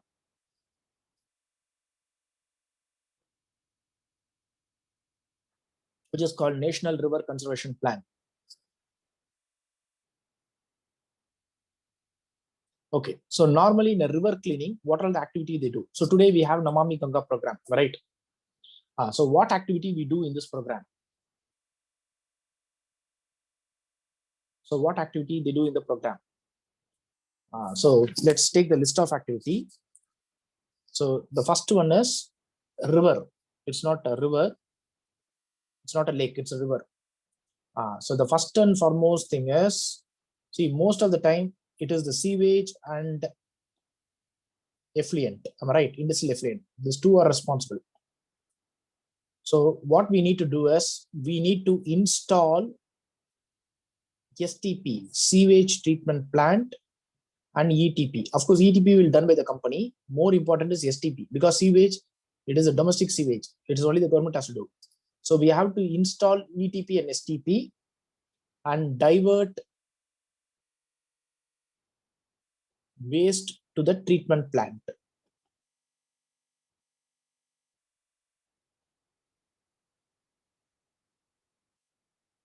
That is the first activity we have to do.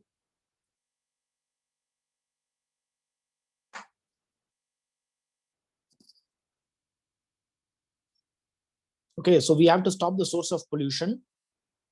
So hereafter, okay, any other pollution should not get. So we have to,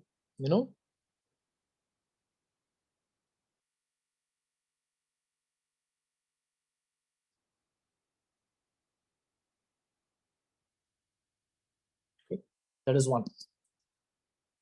The second is, what we need to do is, in the riverbed, they do this open defecation. Am I right? So the second activity is, we have to prevent open defecation. We have to prevent this open defecation. So for that, what we need to do? We need to do toilet construction. That's the second activity. So the first activity is install ETP, STP, and then all the waste, wherever it comes from, that we need to divert to the ETP, STP. So hereafter, they should not directly discharge any effluent or sewage into the river, into the Ganga river. So that is the reason ETP and STP is installed. So it has to be diverted to the plant. The second is, open defecation in the riverbed should not happen. So local people, slums, whatever we have to rehabilitate them, and we need to construct toilets so that, okay, make them to use the toilet. So prevent open defecation. The third is, we need to install electric cremation. Am I right?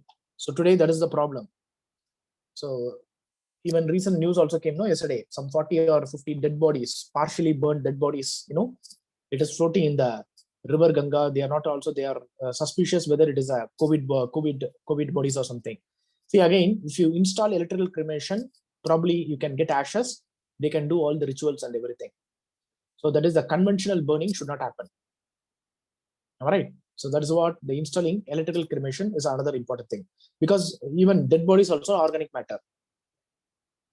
Okay, then the next is, yes, see, we are investing this money. Am I right? We are investing a lot of money in ETP, STP, okay, construction of toilet, electric cremation and all. How can you recover that money back? What you need to do is, you need to convert that riverbed into economic activity, sustainable economic activity. So that is, construct some, do some beautification, go for boating, create boating, okay, create some shopping, amusement park, okay, restaurants, am I right? So like that you can bring in a sustainable way, so that the local government will get some economic activity. So some economic activity can happen. This is something called river front development project. A part of the money should be spent on riverfront development project.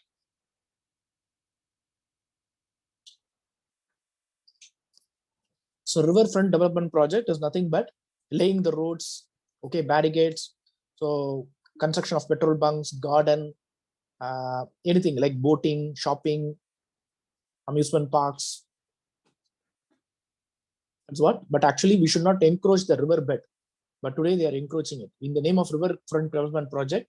Lot of the riverbeds is encroached, which is not good. Then the next one is capacity building. So what is capacity building is? That is, in order to do all this activity, we need money. Am I right? We need manpower. We need technical expertise. We need technological expertise. So everything we need to mobilize. That is something called capacity building. Capacity building start from from mobilizing money to building manpower to technical support, technological support, everything.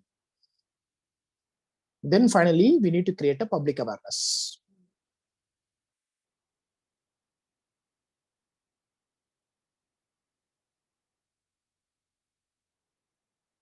We need to create public awareness.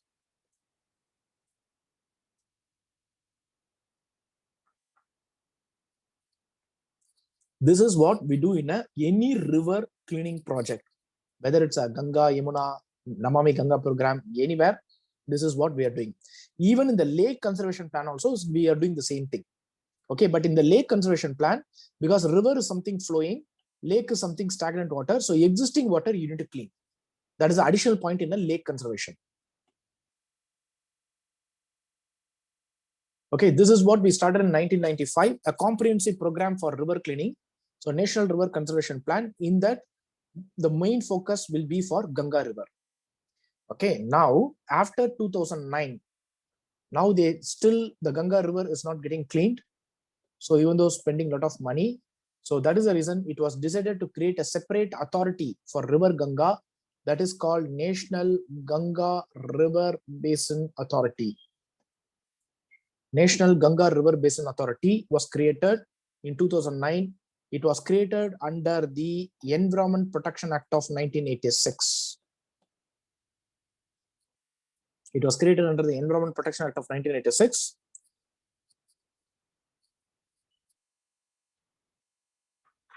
Which was under the Ministry of Environment initially. So where Prime Minister himself will be the chairman for this basin authority. So here the main idea is to mobilize the finance, okay, implement the project and monitor the project. So we need to fast track this. We need to implement this river cleaning, river Ganga cleaning. That is the reason they started. So Prime Minister himself will be the chairman, where cabinet ministers and chief minister will be the members. With this, they started. Okay. So, but after 2 years, they created another mission, which is called National Mission on Clean Ganga.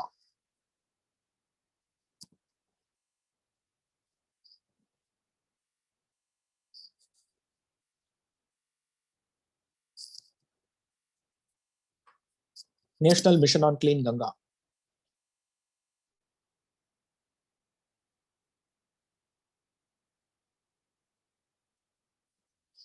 See, this NGRBA, it is a authority. It's a higher authority. Prime Minister, Chief Ministers, and all is there. Now they cannot go and implement it. Am I right? So it is only some implementation arm is needed. Some executive agency is needed.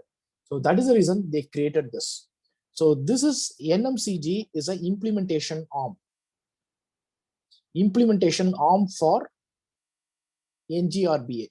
Whatever the decision is taken by the NGRBA, NMCG will do it. Normally, their job is to coordinate. Of course, their main job is to bring all stakeholders.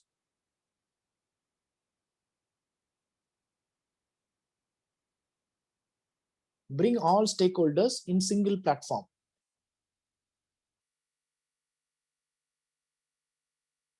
Because you need to understand, see the river Ganga start from Uttarakhand or something, it passes through, I'm right? So it passes through some 5 states. The first thing is, it is a water.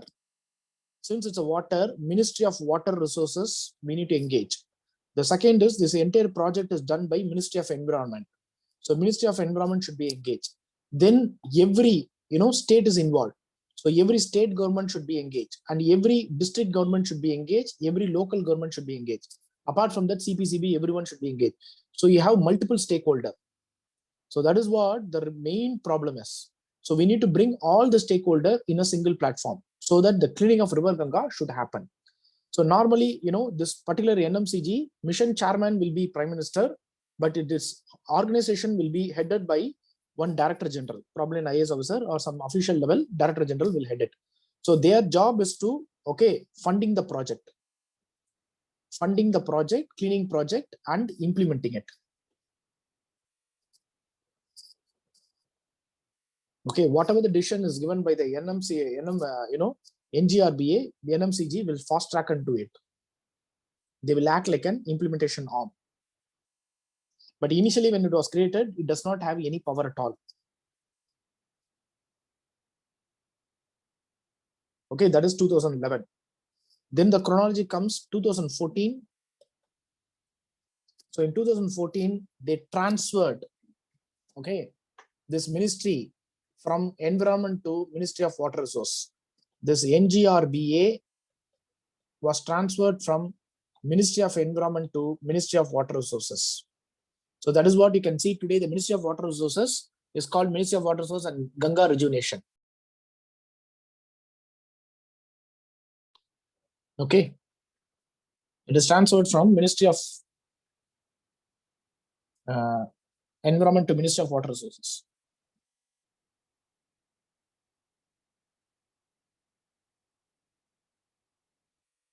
Okay, that is what. Then by the time the new government came, so 2014-15, now the new government, what they said was, that is the BJP government, when they came, they said, we are going to create a program which is called Namami Ganga program.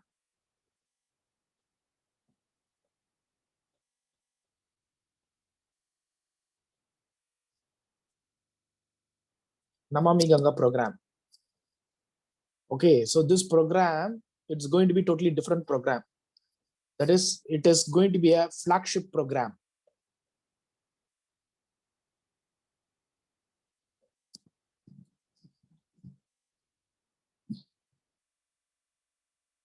Flagship program. That is, flagship program means it is a, when any political party enters into the power, so first they will list some programs called flagship program. So the success of a flagship program shows the success of the government. Okay, so that's what flagship program, as a flagship program they created. So in this, of course, they are going to take 288 projects, cleaning project with 20,000 crores budget. With 20,000 crore budget, with 288 project, they are going to do it. Okay, and also it is called as Integrated Conservation Mission.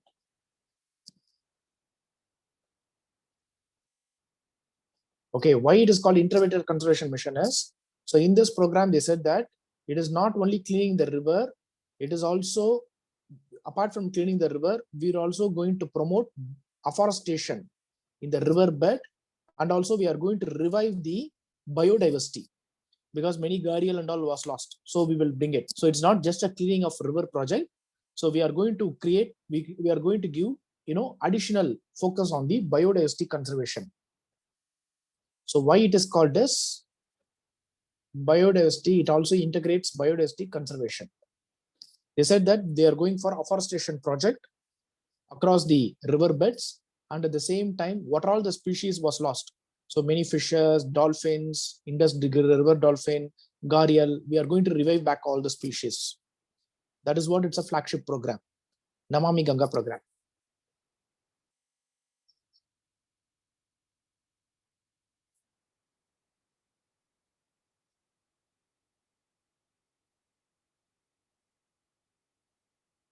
Okay, then the last in the chronology, the last is 2016.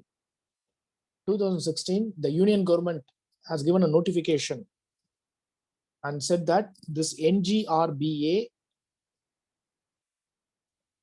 is replaced to, the name is replaced to NCRG, National Council for River Ganga.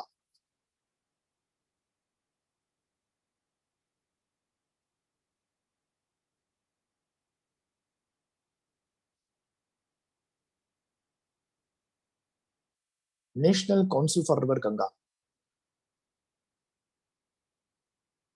Okay, so why they have to replace the name to National Council for River Ganga is very simple. It is to fast track the project, because this NMCG we have, National Mission for Clean Ganga. So they are the one who is implementing, but they don't have any power. Now what the NGRBA, what the government has decided is, in order to fast track the project, this NGRBA is going to reduce their power to council, and more power is going to be given to this NMCG, so that NMCG will fast track this implementation. Okay, so it is to, why they have converted into council means it is to fast track implementation, so that NMCG will become more independent and accountable.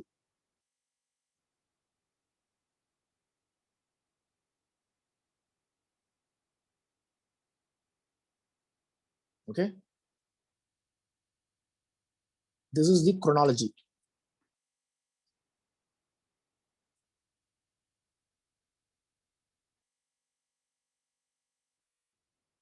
Okay, from 1985, these are the various organizations we have brought. So now we will see what is the See, NGRBA, National Ganga River Basin Authority. That name was changed to National Council for River Ganga. It is replaced with Council. As authority, it is changed to Council. So that means they are reducing the power and they are giving more power to the implementation agency, NMCG.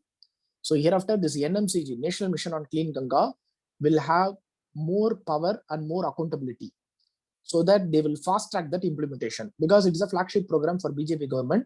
So they said that they have to complete this 288 project in the budget of 20,000 crores. Okay, that is the reason it was brought.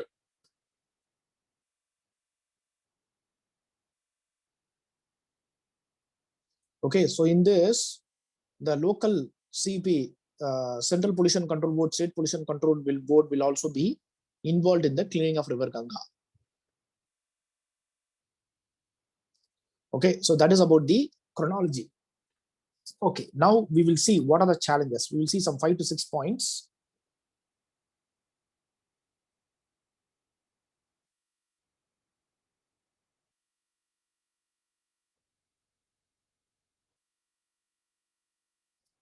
Challenges in River Ganga cleaning.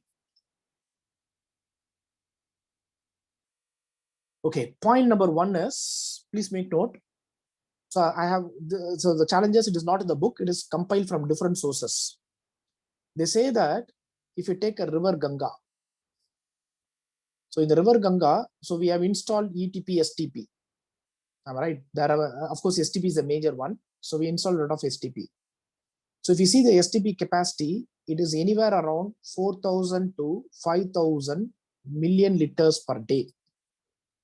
So it's a data given by Hindustan Times. It's almost 1 year back. So probably it would have increased. The STP capacity, they say that it is anywhere around 4,000 to 5,000 million liter per day. But per day, how much amount of sewage is entering from all the states? 12,000 million liters per day. You see the gap. So the amount of sewage that enters into the, that enters into the lake, that is enters into the river, is around 12,000 million liters per day. But whereas the amount of STP capacity is only 5,000 million liters per day. So that is what the first point is: treatment infrastructure not matching with scale of pollution. Treatment infrastructure not matching with scale of pollution.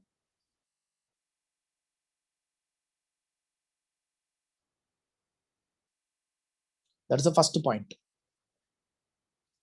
Treatment infrastructure not matching with scale of pollution.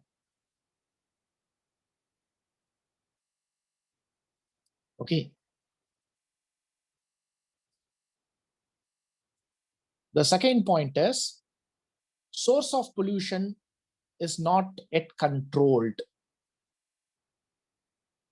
Source of pollution is not yet controlled.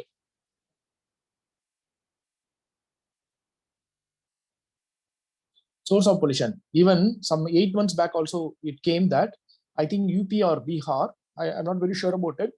The CPCB has lashed the SPCB for directly discharging some of the sewage in the river. Still it is happening. Still many industries are directly discharging their sewage and effluent in the river. Still the source of pollution is not controlled. So source of pollution still not controlled. That's the second point.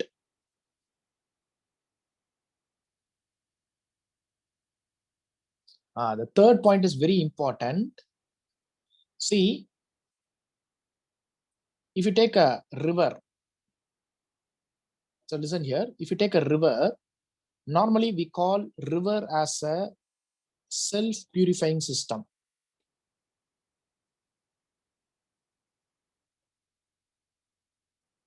We will call river as a self-purifying system because the reason is the river is flowing. So if any waste comes, it will take it and it will discharge it to the ocean or something. That is the reason it is called self-purifying system.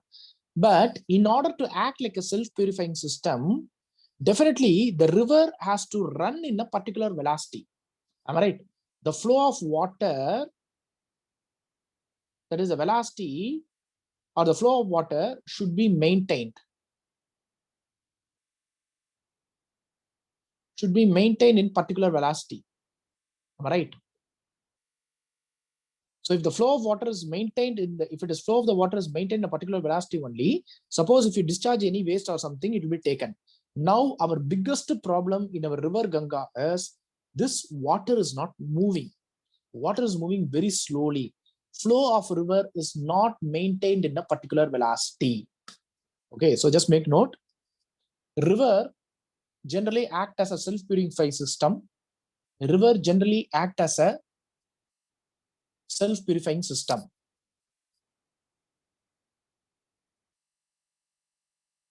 Self-purifying system. River generally act as a self-purifying system. If the flow of water is maintained in a particular velocity.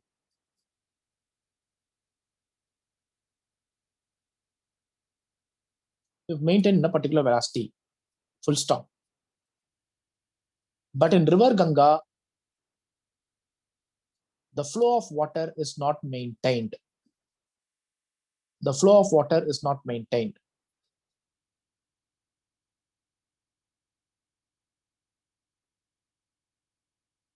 Okay, the flow of water is not maintained. Now, why the flow of water is not maintained? Very simple. The fourth point is all the rainwater catchment area. See, you need to have what rainwater catchment area. That rainwater only should discharge the water. Then only the flow can be maintained. Now, in all the rainwater catchment area, they have constructed building. They have constructed a lot of infrastructure so that the rainwater is not cat. And of course, the rainwater discharge is also very, very poor. So the fourth point is rainwater catchment area. The fourth point is rainwater catchment area is encroached by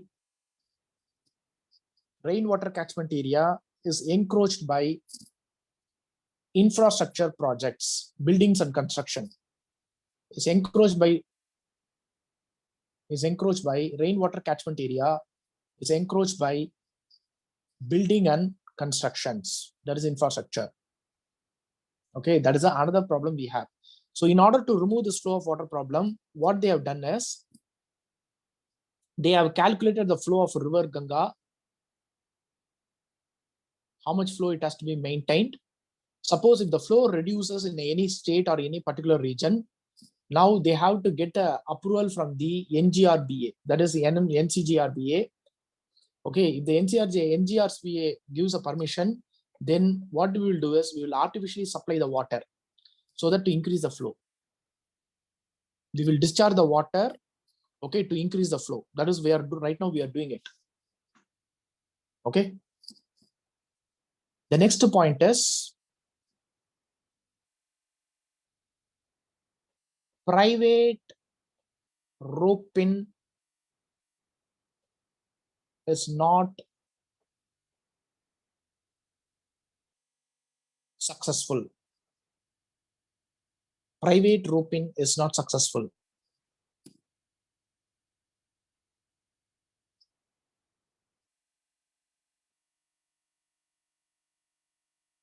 Okay, see now, you take a river. The river goes like this. Let me take, it is a 288 project. Let me take one project. Assume that this is a one district. So now the river is going this direction. Now you need to identify where and all the sewages come. So you need to lay a pipeline and then finally install a STP, run the STP, treat it, and then discharge it. Am I right? This is what you need to do. So if you want to do all this activity, definitely you need to have private contractors. Am I right? Without a private contractor, you cannot do it. See, we have National Highway Authority of India. See, this National Highway Authority of India, whether they are laying the load, whether they are laying the road, no. See, they only provide the contract, they provide the tender, they provide the contract, they will tell what is the requirement, they will give the money. That's all. The road will be laid only by the private contractors. Okay, the private people only will lay the road. So that is how we have to be very, careful. If you take a Chennai Metro Rail or Bangalore Metro Rail or anything, actually the CMRL, the Chennai Metro Rail, they are not laying the metro rails. So it is only the Siemens, L&T, they only lay it. So the government, what they do is the government will give the fund and also the government will do it. And here the government do not have much money. So that is the reason the government always go for PPP project, public-private partnership model. So in your general economics, you will try to see, Mani sir will tell about this PPP project in detail. So in that we have BOT, build, operate, transfer, EPC, engineering, procurement, construction, like that various model we have. So now this model is not working out in this public project because they say that the tender process is not transparent, lot of corruption happens. Okay, and they say that once, see, normally in the PPP project and all, the private man has to put his own money and he has to start the project. Okay, suppose if it is, let me say that it is a district. So now this is a river runs. So now he has to install the STP. He has to lay all the pipeline and everything. Okay, bring it, treat it, and discharge. So he has to invest the money and he has to do it. And later only he can get the money from the government, the private man. So now here a lot of, problems happen. They say that the money does not come properly. So the private man says that I'm getting the money from the loan. Of course, I'm getting the money as a loan from the bank. I'm paying a lot of interest. Now the money, if the money is delayed by the government, then a lot of losses will happen. So because of many reasons, what happens, you see, this public-private partnership model, especially the private roping, is not successful in the river Ganga cleaning. But recently, under the Namami Ganga program, they said that they will announce a hybrid annuity model. See, what is that hybrid annuity model? I cannot explain it. It's a very big concept. So Mani sir will explain, but I will tell you that is initially the government will give money for the private contractor. Upfront money will be given to the private contractor, like 40% or something. Now with that money, he has to start the project. Later, if he wants more money, then he has to take a loan, bank loan, and he has to do it. So now, if any private contractor, if he gets a government contract with government money, then who is going to leave it? So that is what this hybrid annuity model is somewhat successful in the road project. The same hybrid annuity model, of course, it was also introduced for the Namami Ganga program. Okay, details of hybrid annuity model, you can get it from the, general economics Mani sir class. Okay, then the next one is local people participation is poor.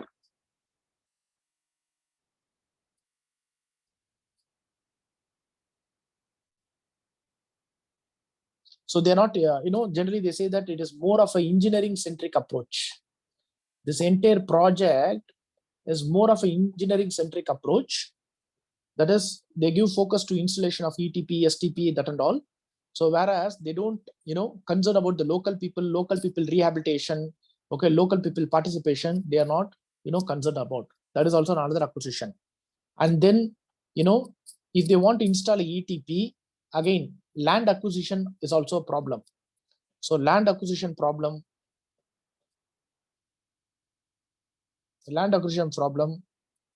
for installing ETP, STP, for installing STP.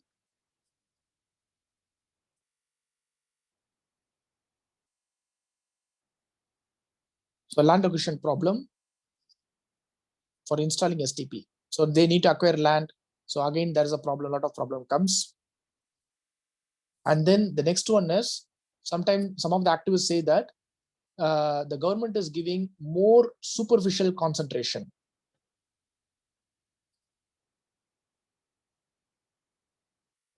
That is, once a project is going to happen, they focus on riverfront development project like laying roads, okay, creating no cremation centers. So like that and all, they're giving a focus, but they're not giving a main focus of installing STP and all. So superficial concentration rather than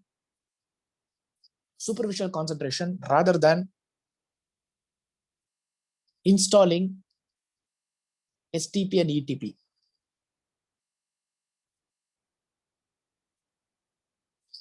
Rather than installing STP and ETP.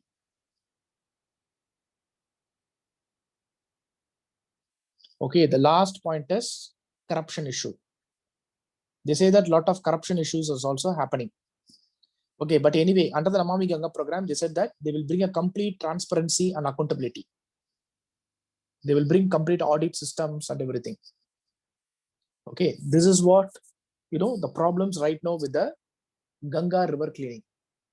Okay, Namami Ganga program, so they are trying to rectify all this problem. They are trying to, acquire the land better for STP. They are trying to give focus for superficial concentration, means that is they focus on, see, when you want to start a river project, you need to clean the existing river directly. You need to install ETP, STP. You need to stop the source of pollution entering into the river. So and run the STP clean the waste discharge. That is your main activity. Rather than giving focus on this activity, if you're giving focus on cremation, if you're giving focus on toilet construction, riverfront development, like, beautification, construction of, boating, that and all, if you do it, there's no use. River cleaning is not happening. So that is what they say. Whenever a project happen, most of the time they give more focus to the superficial concentration rather than the main issues, installation of ETP and STP.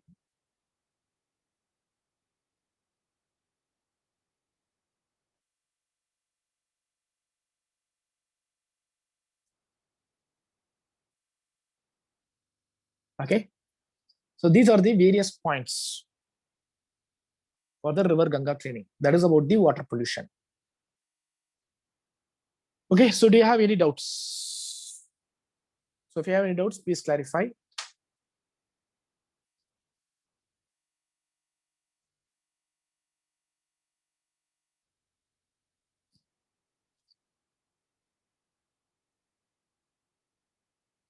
So with this, water pollution is over. So the next one, in the next class, we will see about the solid waste.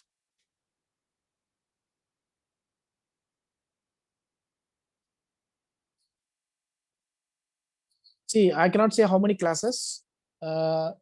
Next is solid waste management. We need to see. Then we need to see the concept of EIA. Then we have to see climate change. So probably 5 classes it may take. The superficial concentration is to attract people. That is what.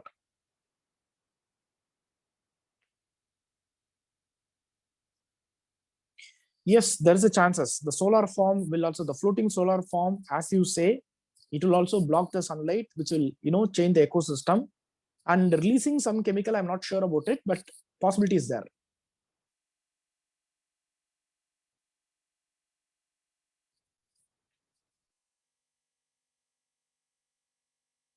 See, 50% of the oil spill comes from it's a natural seepage. It is a natural seepage from the drilling station, oil drilling station. See, algae bloom can be by eutrophication, but that algae bloom sometimes can be a harmful algae bloom. Sometimes we also have algae bloom without harmful.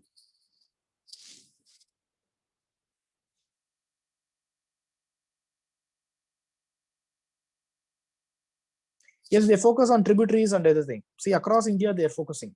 River Ganga, National River Conservation Plan, they focus on many rivers. If you go to the website, just you can see the list of rivers. See, land acquisition point, what I'm trying to tell is, they want to install a ETP STP. So for that, they need to acquire a land. So normally, they find very difficult to acquire the land. That is what land acquisition problems.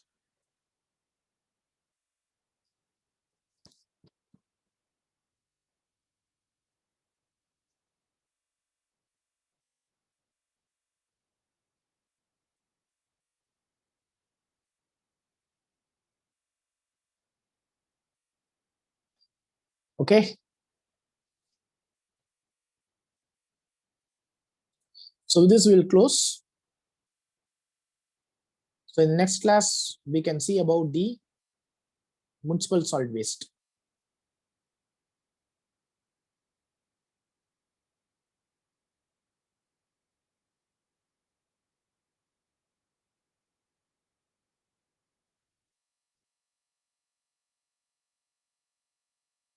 Thank you. Thank you to all.